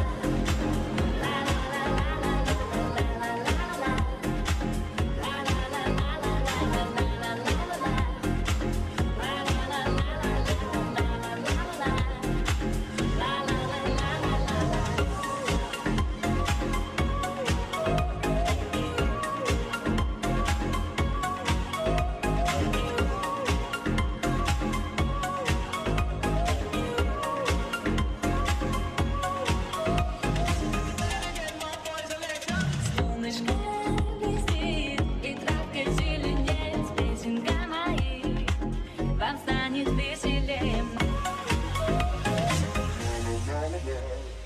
Вдохните шагом марш. Раз, два, три, четыре. Поворот. Наклон. Руки вверх. Руки вверх. Руки вверх. Руки вверх.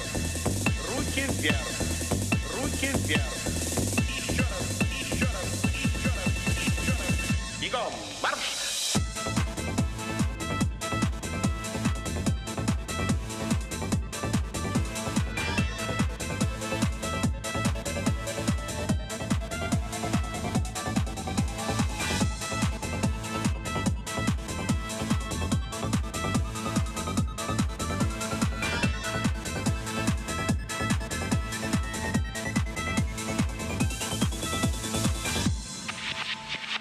Еще раз поднять обе ноги, хлопок. Еще раз поднять обе ноги, хлопок. Еще раз, еще раз, еще раз, еще раз, еще раз поднять обе ноги, хлопок. Дышите равномерно. Дышите равномерно. Руки вверх, руки вверх, руки вверх. Наши занятия окончены. Такую вот зарядку провели Камила и Родион. Да, с хорошим юмором мы еще их в Москве отметили в свое время. Когда это было, уже не вспомнишь начало серии Гран-при. 5 этапов назад. Серебряными призерами они тогда стали. Да, интересная у них находка веселая в их программе. Ну и достаточно сложный выбор музыки на самом деле. Я Да, изначально, чем когда... именно? Ну, вот ее так, если вот послушать отдельно, сложно представить, что под нее можно какой-то прям танец сделать. Но у ребят это получилось, у их тренерского штаба Алексея Ситникова и Юлии Злобиной получилось сделать это. И танец действительно выглядит очень ярко, очень здорово. Ну, Юлия с Алексеем вообще любят поэкспериментировать. Да, они наши экспериментаторы. И завтра у ребят тоже интересная очень программа. Образы, такой вот небольшой инсайдик. Я Так. знаю, что Родион у нас студент Гарварда, а Камила девчушка из обычной школы. Вот они встретились на дискотеке. И несмотря на то, что такие разные, сплелись в одном танце. Причем он студент Гарварда, а она девчушка из Саранска, да, или как? Ну, не уточняется, откуда именно. Может быть, из штата Огайо. Из какого-нибудь. Забавный обязательно. сюжет. Четвертый уровень твизлов для Камилы и Родиона оценен техбригадой. Немного было расхождения на третьем твизле. Из-за этого не такие высокие надбавки от линейной судейской бригады. Параллельная дорожка 2 и 3 уровня для партнерши и партнера соответственно. Поздравляю с этим, ребят. Это очень серьезное достижение. Наверное, вот это чиктау не взяли, потому что был коротковат выезд у спортсменов. И вращательная поддержка в очень хорошем, красивом положении, на хорошей скорости. Оценена 4-м уровнем сложности и с высочайшими судейскими надбавками. Ну, тренеры довольны, спортсмены довольны. Соревновательский танец набирает 60. Ну вот они набирают больше баллов, чем они набрали тогда на первом этапе в Москве. И многие вещи улучшили, и квизлы, и некоторые уровни. Но здесь им этого результата достаточно только для того, чтобы пока оказаться пятыми и в очень плотном таком соперничестве и с четвертым местом, и с третьим и вторым. Прям совсем небольшой отрыв, всего лишь там 1,5 балла до второго места. Это, во-первых, говорит о том, что у нас здесь и состав получился, по-моему, посильнее, да, чем на первом этапе в Москве. Такая конкурентная среда собралась после многих этапов. Ну и то, что судейство — это чаще всего непредсказуемая вещь. Опа! О как! Ну нет, я О, имею в виду как! не в смысле, что судьи 4 пары. непредсказуемо работают, Просто а в том смысле, 4 что дуэта, 4 дуэта сегодня были здесь сотая. И так, представлены из сборной команды страны. И, конечно, из-за этого уровень конкуренции высочайший. Завтра будет очень интересно. Смотрите «Танцы на льду» на первом. Я с вами прощаюсь. До завтра, дорогие зрители. Елизавета Фабердиева оставляет вас с Василием и с Максимом Троньковым, который подключится к комментированию наших прекрасных спортивных пар. Спасибо, Елизавета. До встречи завтра. До встречи.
радиозрители, дорогие любители фигурного катания, мы продолжаем всероссийские соревнования «Мемориал» Александра Горшкова.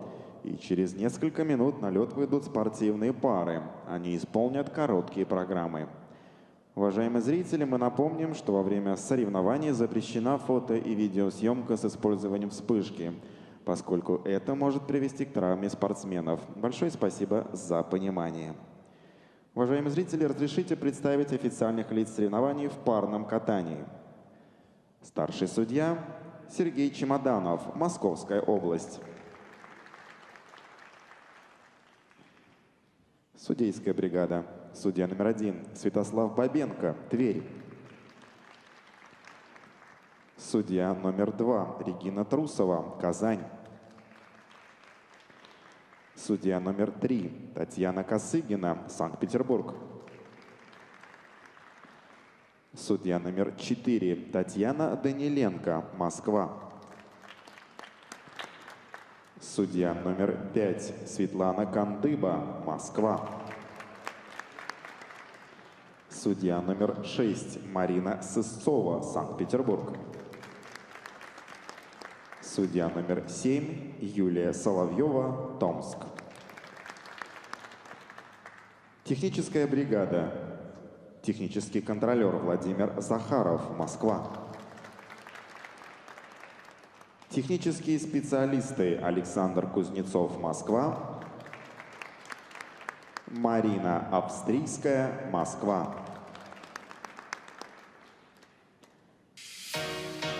Уважаемые зрители, встречаем на льду участников первой группы.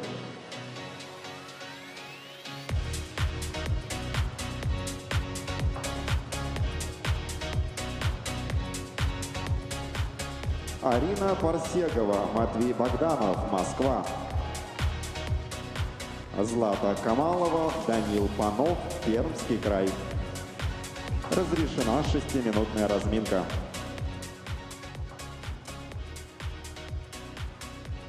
В Москве продолжаются соревнования юниорского Гран-при России по фигурному катанию на коньках. 5-й этап уже, как летит время, казалось бы, только что начинались соревнования на первом этапе Гран-при, а уже мы далеко за экватор унеслись, и скоро будет апогей сезона, который наступает ближе к Новому году. И все это, все в живом эфире Первого канала. Мы видим все в мельчайших подробностях с потрясающим показом, самыми крупными увеличениями, самыми замедленными и самыми подробными повторами. И это, конечно, не может не греть душу. У нас начинаются соревнования в короткой программе у спортивных пар. На комментаторской позиции Василий Соловьев и двукратный олимпийский чемпион Максим Троньков. Привет, Максим. Здравствуй, Василий. Здравствуйте, дорогие любители фигурного катания. И начинается соревнование в короткой программе с разминки из двух всего лишь участников. Две пары, 4 человека. И первый из них — это Арина Парсегова, Матвей Богданов. Они тренируются у Филиппа Тарасова, Дмитрия Замнина и Георгия Пахлюка на ваших экранах. И чем примечательна Арина Парсегова? Конечно же, прежде всего тем, что выступает она сразу в двух видах, и в одиночном, и в парном катании. Часто ли такое случается? Отвечает Максим Троньков. Честно говоря, в России, мне кажется, это первый такой случай, причем заметный случай, потому что и одиночница в топе, и самой ей интересно стало парное катание. Она увидела, как наши девочки-одиночницы, некоторые, вот Ирина Георгиевна, катающиеся, перешли в парное катание, стали выигрывать соревнования. Ей тоже стало интересно, стала приходить на тренировки, и вот пришла, попросилась попробовать тоже сделать высокие поддержки, полетать немножко на выбросах. То есть она почувствовала, что она что-то упускает в этой жизни и решила не упускать. И пока решила кататься в двух видах. В истории фигурного катания такое есть. Самый такой заметный, наверное, пример. Из стареньких, если кто помнит, была такая пара Джессика Дюбе, Брайс Дэвисон, бронзовый призер чемпионата мира в канадцы. Вот Джессика тоже очень долгое время по юниорам каталась и во взрослых, и в юниорах. Ну и ближе уже история тоже канадская фигуристка Меган Духамел. Эл. Она тоже каталась и по юниорам, и в парах, простите, по взрослым, и в юниорах, и в взрослых, и в парах, и в одиночном, оговариваюсь. И причем попадала на финалы Гран-при юниорской серии в 2 видах. Но это делать было нельзя, и нужно было выбирать. Она всегда выбирала одиночное, поэтому партнер страдал и не ехал никогда на финал. Ай-яй-яй. Нельзя было выбирать из соображений безопасности, наверное, да? Что Очень короткий турнир, слишком насыщенная 2 произвольные в день программа. катать в 2 видах довольно Обидно, сложно, да? обидно. Также в этой группе участников катаются Злата Камалова и Данил Панов. Это из Перми школа, которая тренируется у Павла Слюсаренко, Татьяны Тудбасева и Егора Закроева. Это тоже их первый совместный старт. Вообще это все вот у нас дебютанты. Но скажи, пожалуйста, вот такая ситуация, когда девушка, ну в данной ситуации девушка, да, и то, что ты перечислил, кстати, тоже все девушки были, выступает и там, и там. Это показатель вот какого-то спортивного разнообразия характера этой именно спортсменки или какой-то общей ситуации вокруг этого человека в спорте вдруг сложившейся? Что это? Я думаю, это прежде всего желание спортсмена. И до поры до времени, конечно, можно совмещать. Может быть, где-то, когда уже выходишь на уровень взрослый и высокий международный, то, наверное, это все-таки сложно.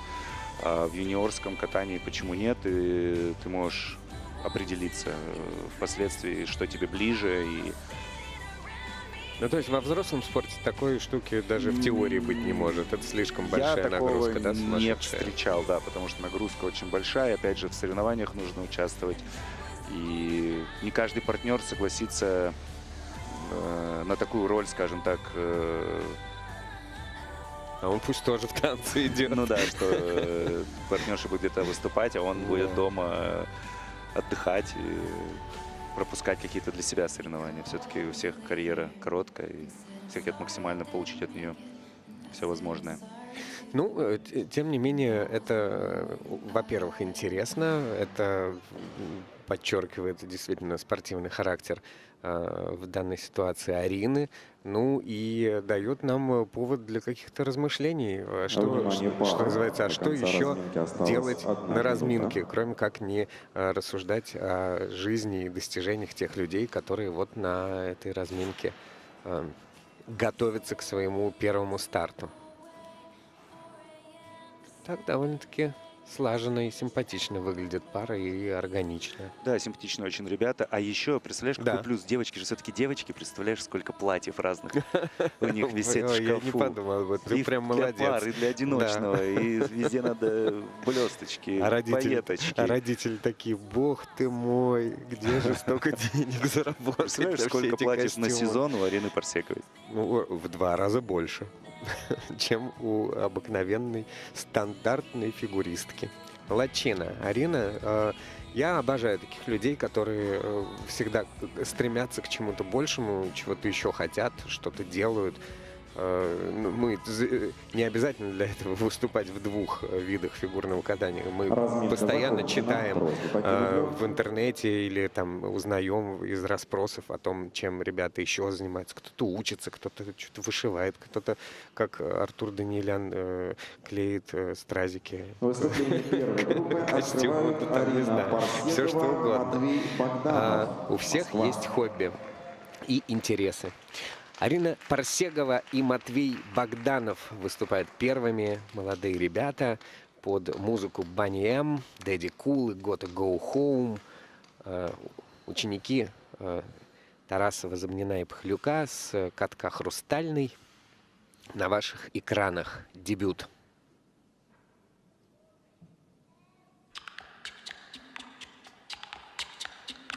She's crazy like a fool.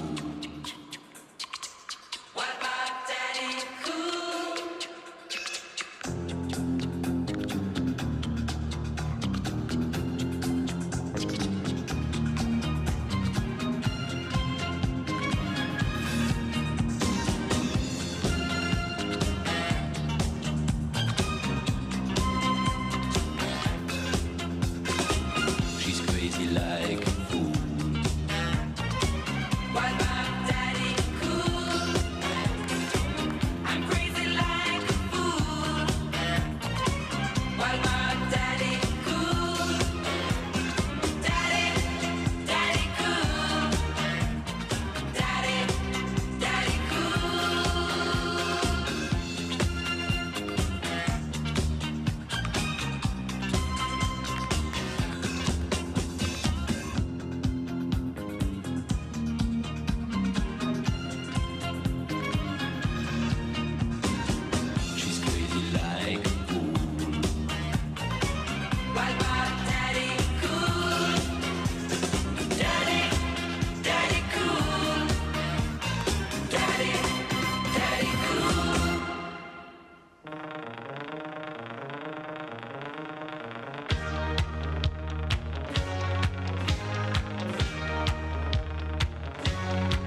go home, home, home.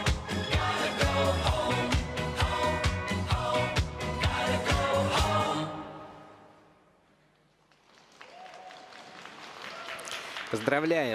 Поздравляем с этим стартом Арину Парсегову и Матвея Богданова. Я, кстати, еще подумал, ты говоришь, что партнеру будет обидно. Пусть тоже идет в одиночное катание, катается и занимается. И сразу всем будет чем заняться. Ну, прежде всего, поздравляю, конечно, ребят, и Арину, и Матвея, потому что на таком уровне впервые ребята выступают. Все-таки этап Гран-при России, хоть и по юниорам.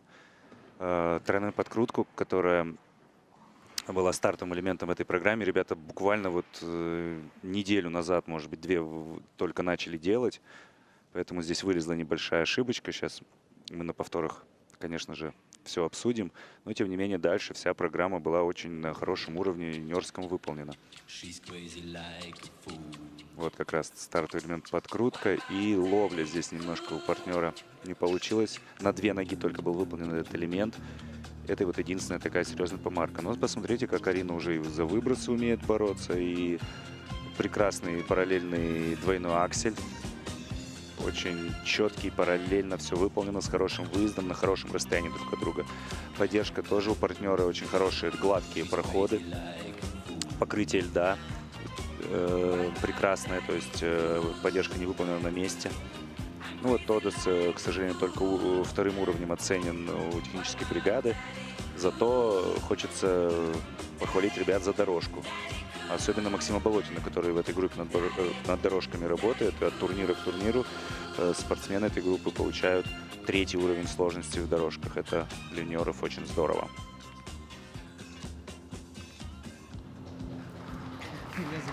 То есть получается, что Арина воодушевилась парным катанием, потому что на том же Хрустальном рядом тренировались парники, да, и вот эта синергия, она еще и родила влечение. Очень здорово. Молодцы, ребята, поздравляем. Еще одни дебютанты в парном катании. Злата Камалова и Данил Панов. Это пермские спортсмены из группы Слюсаренко, Закроевой, Тудвасевой, которую мы прекрасно знаем, и всех их учеников в огромных количествах видим и как на юниорских, так и на взрослых соревнованиях. Катаются они под африканскую тему, проработанную в свое время для фильма «Король лев» Элтоном Джоном.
Еще одни молодые, отчаянные и, как мы видели на выбросе, такие цепкие Злата Камалова, спортсмены. Данил Панов. Злата Камалова и Данил Панов можно поздравить также.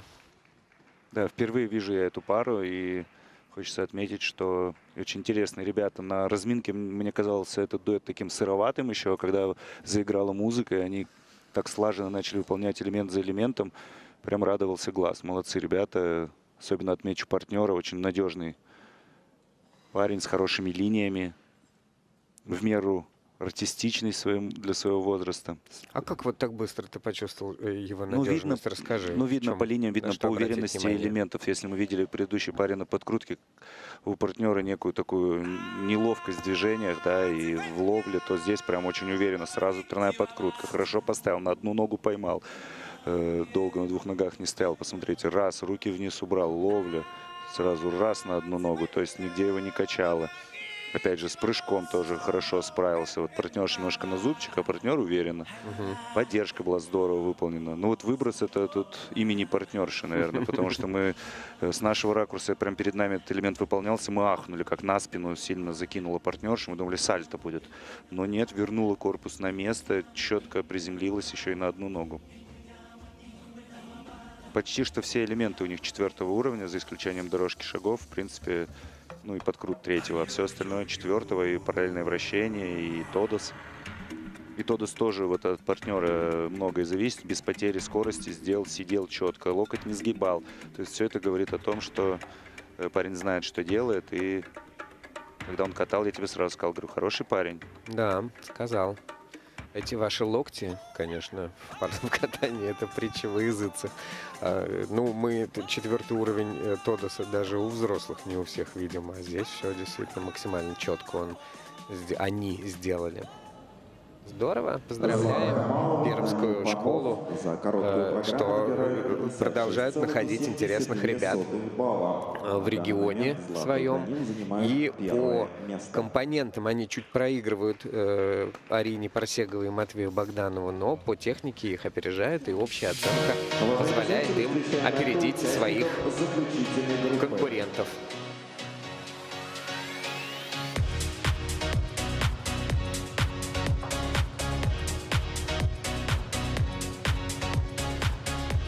Анастасия Высоцкая, Петр Алексеенко, Москва. Полина Шешелева, Егор Карнаухов, Москва. Полина Сажина, Алексей Белкин, Москва. Разрешена 6-минутная разминка.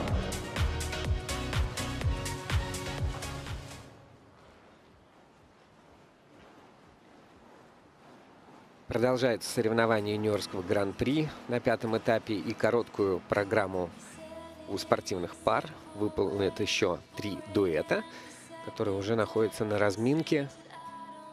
Если в предыдущей группе у нас были сплошные дебютанты и был момент, когда можно было умиляться и поздравлять с хорошим стартом, то сейчас у нас уже вопросы посерьезнее, да, здесь будут решаться на этой разминки. Да, все эти пары уже призеры этапов Гран-при России этого сезона.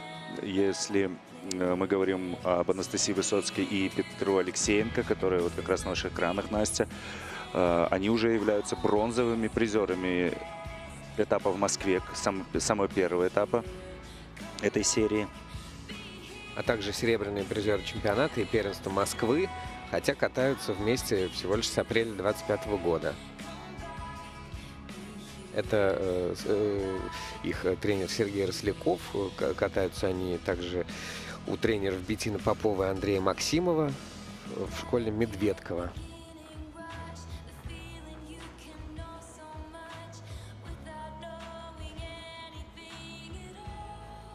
Так что они дебютанты сезона, но на этом турнире уже как опытные спортсмены выступают. Полина Шешелева, Егор Карнаухов и Полина Сажина, Алексей Белкин – это ученики одной тренерской группы «Катка Хрустальный», где работают Филипп Тарасов, Дмитрий Забнин, Георгий Пхилюк, Максим Болотин.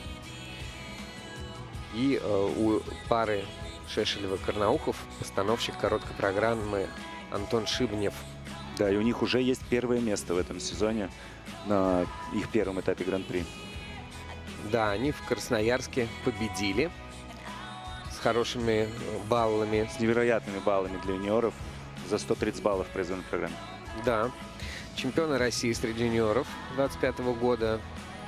Победители финала Гран-при среди юниоров. Огромные баллы. Ну, вообще, они в прошлом сезоне выиграли все турниры, в которых принимали участие. Ну и Полина Сажина, Алексей Белкин. Это тоже новый дуэт. С этого сезона вместе ребята выступают, той же тренерской группы. Они на своем дебютном совместном Гран-при завоевали серебро, обойдя Ольгу Сабаду и Павла Астахова, более опытную пару. И тоже из этой группы. Поэтому тоже... Также являются победителями первенства Москвы, где показывали крутые элементы. В частности, мы уже упоминали каскад из Луц-Тулупа и акселя, который самый дорогой элемент по базе вообще в парном катании. Это круто.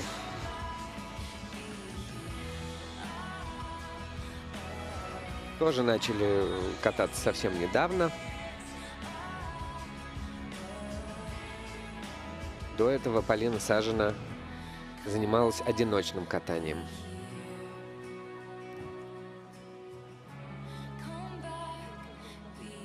Интересно будет также посмотреть завтра, и не пропустите, как ребята в произвольной программе будут распоряжаться сложными элементами, да? Но сегодня короткая программа со своими ограничениями. Но мы надеемся на предельную чистоту от этих пар. Внимательно смотрим на исполнение Тодоса. Вот на разминке как? Насколько? Честно? Ну, нет, наври, Максим. Ну, немножко, если мы говорим про Тодос, который я сейчас наблюдал, Да, не сейчас. самое лучшее исполнение. И как будто бы в короткой программе, если ты хочешь лидировать, нужно, конечно, максимальный уровень набирать. Нельзя терять баллы на Тодосах, на обращениях. Вот. Еще один. Давай самое время вот под лупой рассмотреть Тодосы. 2. Ну, тоже судьи будут, скорее всего, смотреть на закрыл, не закрыл третий оборот. Но в целом все это на разминке не так важно, как в прокате под музыку, который совсем скоро мы увидим, потому что 1 минута остается до конца разминки. Ну да, на разминке-то они не должны его дотягивать, они просто должны лед Они его почувствовать всегда и друг должны другу. дотягивать. Всегда, да, и на разминке тоже. Да. А вот я обращал внимание, когда мы смотрим прокаты, ты всегда считаешь обороты в Тодосе, и мне всегда кажется, что ты начинаешь считать очень поздно, когда уже как будто бы уже круг прошел. То есть почему? Дело в том, что оба партнера должны принять позицию обязательную для каждого из партнеров. То есть у девочки, да, своя позиция, она должна быть максимально низко ко льду, да, то есть голова должна быть ниже колена, на уровне колена. То есть и должна быть такая арка, ярко выраженная арка. В свое время партнер должен... В любом Тодосе, правильно, арка? Ну, в любом, да. Чуть выше, там допустимо в наружных Тодосах. Во внутренних Тодосах, конечно, должно быть низко. И партнер должен принять позицию циркуля. 90 градусов должна быть у него нога по отношению ко льду, а лучше еще и ниже, чтобы попа была пониже ко льду. Вот. И вот только когда оба партнера принимают вот эту позицию, и партнер, и партнерша, только тогда начинается отсчет. Выступление второй группы открывают Мне все время хочется в пользу спортсменов начать считать раньше, но я буду с этим бороться. У тебя сейчас будет такая возможность. Анастасия Высоцкая и Петр Алексеенко на льду.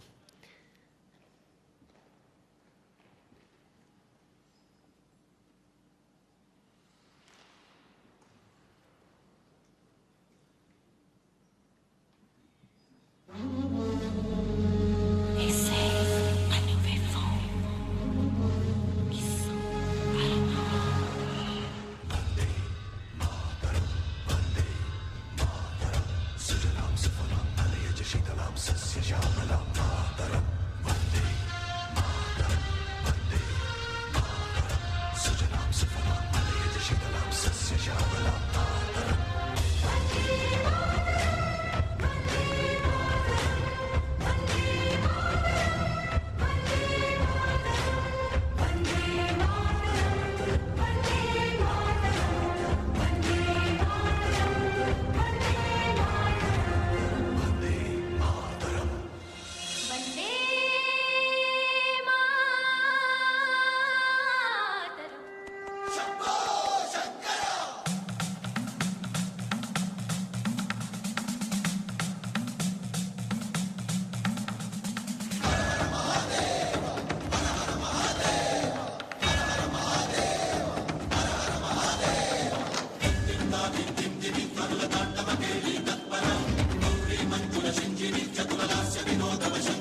ਪਰਦੇਸੀ ਨੂੰ ਤੈਨੂੰ ਨਿਤ ਦਾ ਰੋਣਾ ਪੈ ਜਾਊਗਾ ਨਾਲ ਰੰਜੇਟੇ ਜੋਗੀ ਦੇ ਤੈਨੂੰ ਜੋਗਣ ਹੋਣਾ ਪੈ ਜਾਊਗਾ इश्क दे लिया जख्मां दे खुद हंस के मुंह सी लांगी जे यार मेरा मैनू जहर दे मैं गट गट करके पी लांगी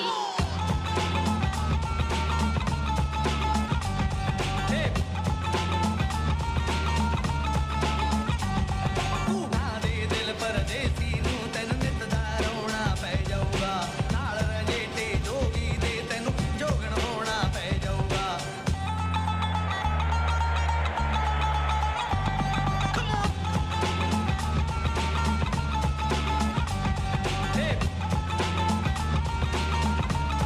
मैं सस्सी सोनी हीर वांग ही जान दी बाजी लावांगी मैं गल विच पुड़का हो जांगी मैं जल विच गोते खावांगी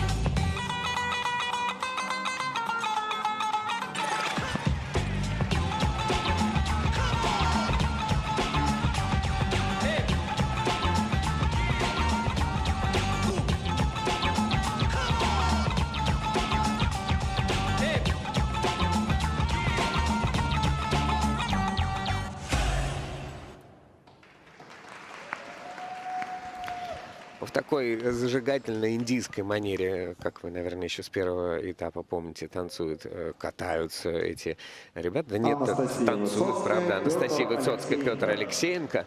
Не знаю, меня не покидает ощущение почему-то на юниорских соревнованиях какой-то легкости. Может быть, это из-за того, что кажется, что на взрослых лежит больше ответственности, я не знаю. Но вот катаются ребята, исполняют так легко прыжок, двойной аксель. Окей, это всего лишь двойной аксель, это не тройной луц. Но Ну, всё для равно- взрослых наших пар двойной аксель там бывает. Да, бывает, да. Сродни подвигу. Да, вот последний раз чемпионы чего натворили на двойном акселе, чуть-чуть в обморок все не Вот. попадали. Вот. Это мое личное ощущение или действительно какая-то легкость присутствует? Очень хорошее поколение у нас юниоров, не хочется их сглазить. И только похвалить и тренеров молодых, которые появились в большом количестве. Действительно, и в Перми хорошие очень юниорские пары, Вот и в выполнять Москве. выброс и- так легко, вот сейчас на повторе, ну прям вжих. Но он не самый амплитудный, да, но зато классно выполненный с точки зрения приземления партнерши. Аксель синхронный, прям я кайфанул. Но давай поговорим о деталях. Или не надо? Да, в принципе, у ребят такой неплохой, на самом деле, прокат. Единственное, вот это, опять же, Тодос. Мы с тобой считали. Я вообще там первый уровень, в принципе, насчитал, но бригада взяла сложный вход и поставила уровень 2. Как бы можно было и жестче посудить здесь, но в целом, если тут тоже такой момент, что нужно после сложного положения меньше чем за один оборот принять позицию уже Тодоса. И здесь ребята эту черту выполнили, к ним не стали придираться абсолютно правильно. И, как я считаю, что в пользу спортсмена. И поставили второго уровня этот Тодос, но, конечно, нужно его хотя бы на третий делать, потому что это не самый сложный Тодос. Анастасия Высоцкая, Петр Алексеенко за короткую программу. Вот по технике у них оценка чуть-чуть пониже получилась, чем у Златы Камаловой и Данила Панова, между прочим. А по компонентам и в общей сложности они на данный момент лидируют. Потому что просадка по уровням была. Продолжают Полина Шешелева, Егор Карнаухов. Полина Шешелева и Егор Карнаухов.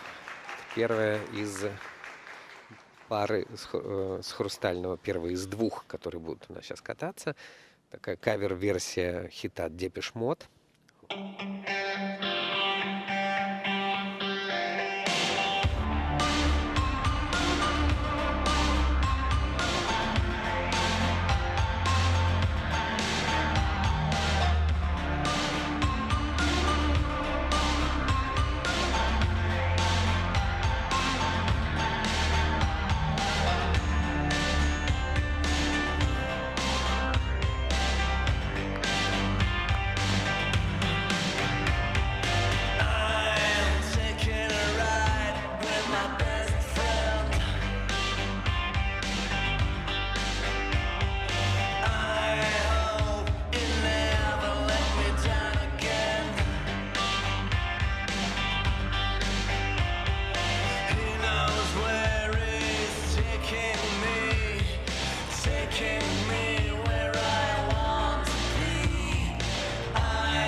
Прям радуют нас юниоры. Полина Шешелева, Егор Карнаухов. Вот здорово, когда нужно обсуждать, кто что лучше сделал, а не кто где упал и кто что хуже сделал. Это прям замечательно. 4-го уровня подкрутка у спортсменов. У них вообще все 4-го уровня. Сходу. Да, кстати, вообще дальше по списку. Чтобы вы понимали. Вообще все 4-го. Все с хорошими плюсами. Причем дорожка была на рассмотрении, и я думал, будут смотреть между 3-м и 2-м, а ребятам щедро поставили и абсолютно заслуженно все 4-й уровни. Просто катались нагло, легко, свободно, как и положено чемпионам страны.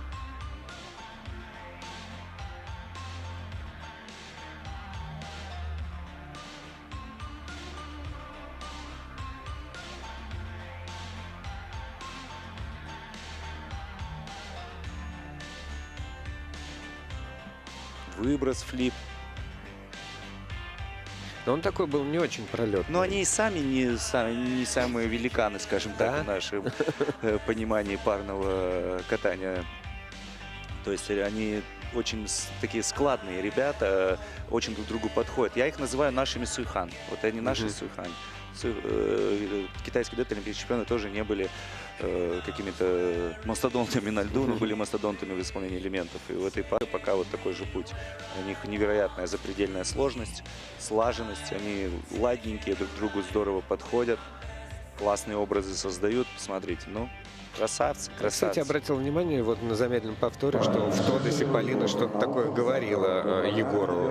Она считала, что ли, что-то? Или говорила, держи, держи, или что? Или трудно предположить, что в Тодосе делают обычно партнеры? Обычно считают обороты, но про себя. Может быть, она просто пела? Кстати, вариант. Хорошая музыка. Ладно. В завершении этих соревнований, как и этой группы, так и всего сегодняшнего дня, Полина Сажина и Алексей Белкин.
One thing, I don't know why. It doesn't even matter how hard you try.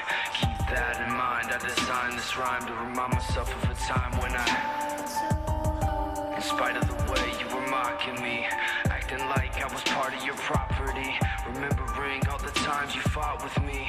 I'm surprised it got so things aren't the way they were before. You wouldn't even recognize me anymore. Not that you knew me back then, but it all comes back to me. You kept everything inside, and even though I tried, it all fell apart.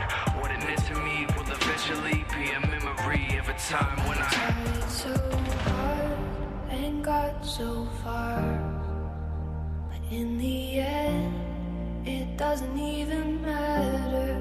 I had to fall to lose it all. In the end, it doesn't even matter. One thing, I don't know why. It doesn't even matter how hard you try. Keep that in mind. I designed this rhyme to explain in due time. All I know, time is a valuable thing. Watch it fly by as the pendulum swings. Watch it count down to the end of the day. The clock takes life away. It's so unreal. Didn't look out below. Watch the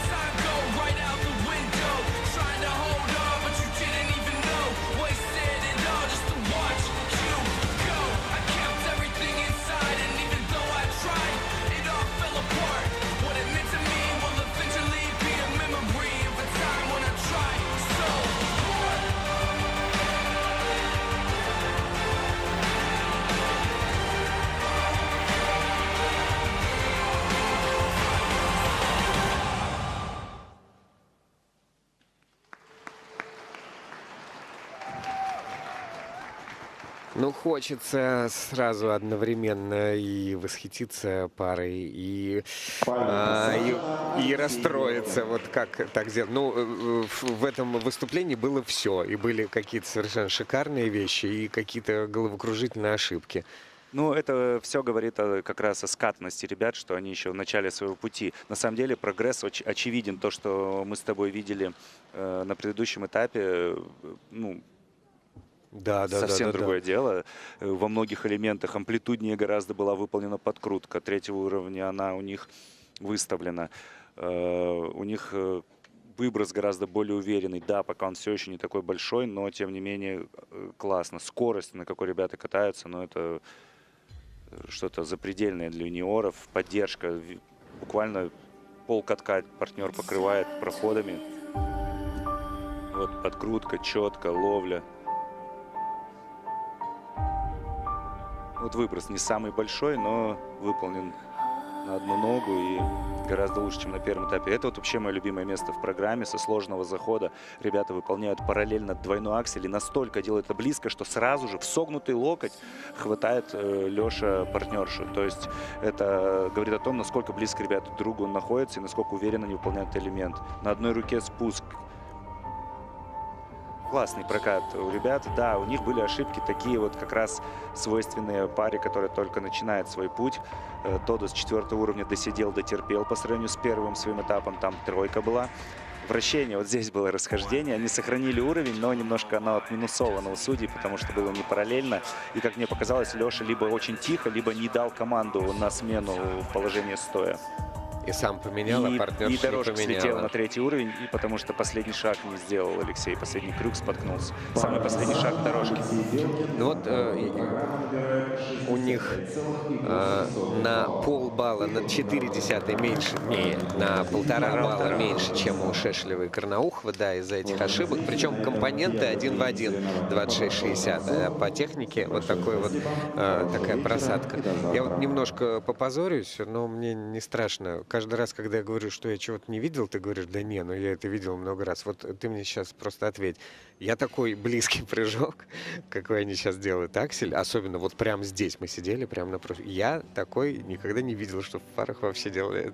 Это правда или делают так кто-то настолько близко, чтобы вот после этого уйти в хореографическое какое-то движение? Ну, классная находка. Прежде всего хочется постановщиков, тренеров похвалить, потому что я это сразу же на первой тренировке, кто к ребят увидел, как только после лета своего гастрольного вернулся и пришел на каток к Катерине Георгиевне и увидел эту новую пару, я сразу сказал: вау, вот это класс, это круто придумано, это крутая находка.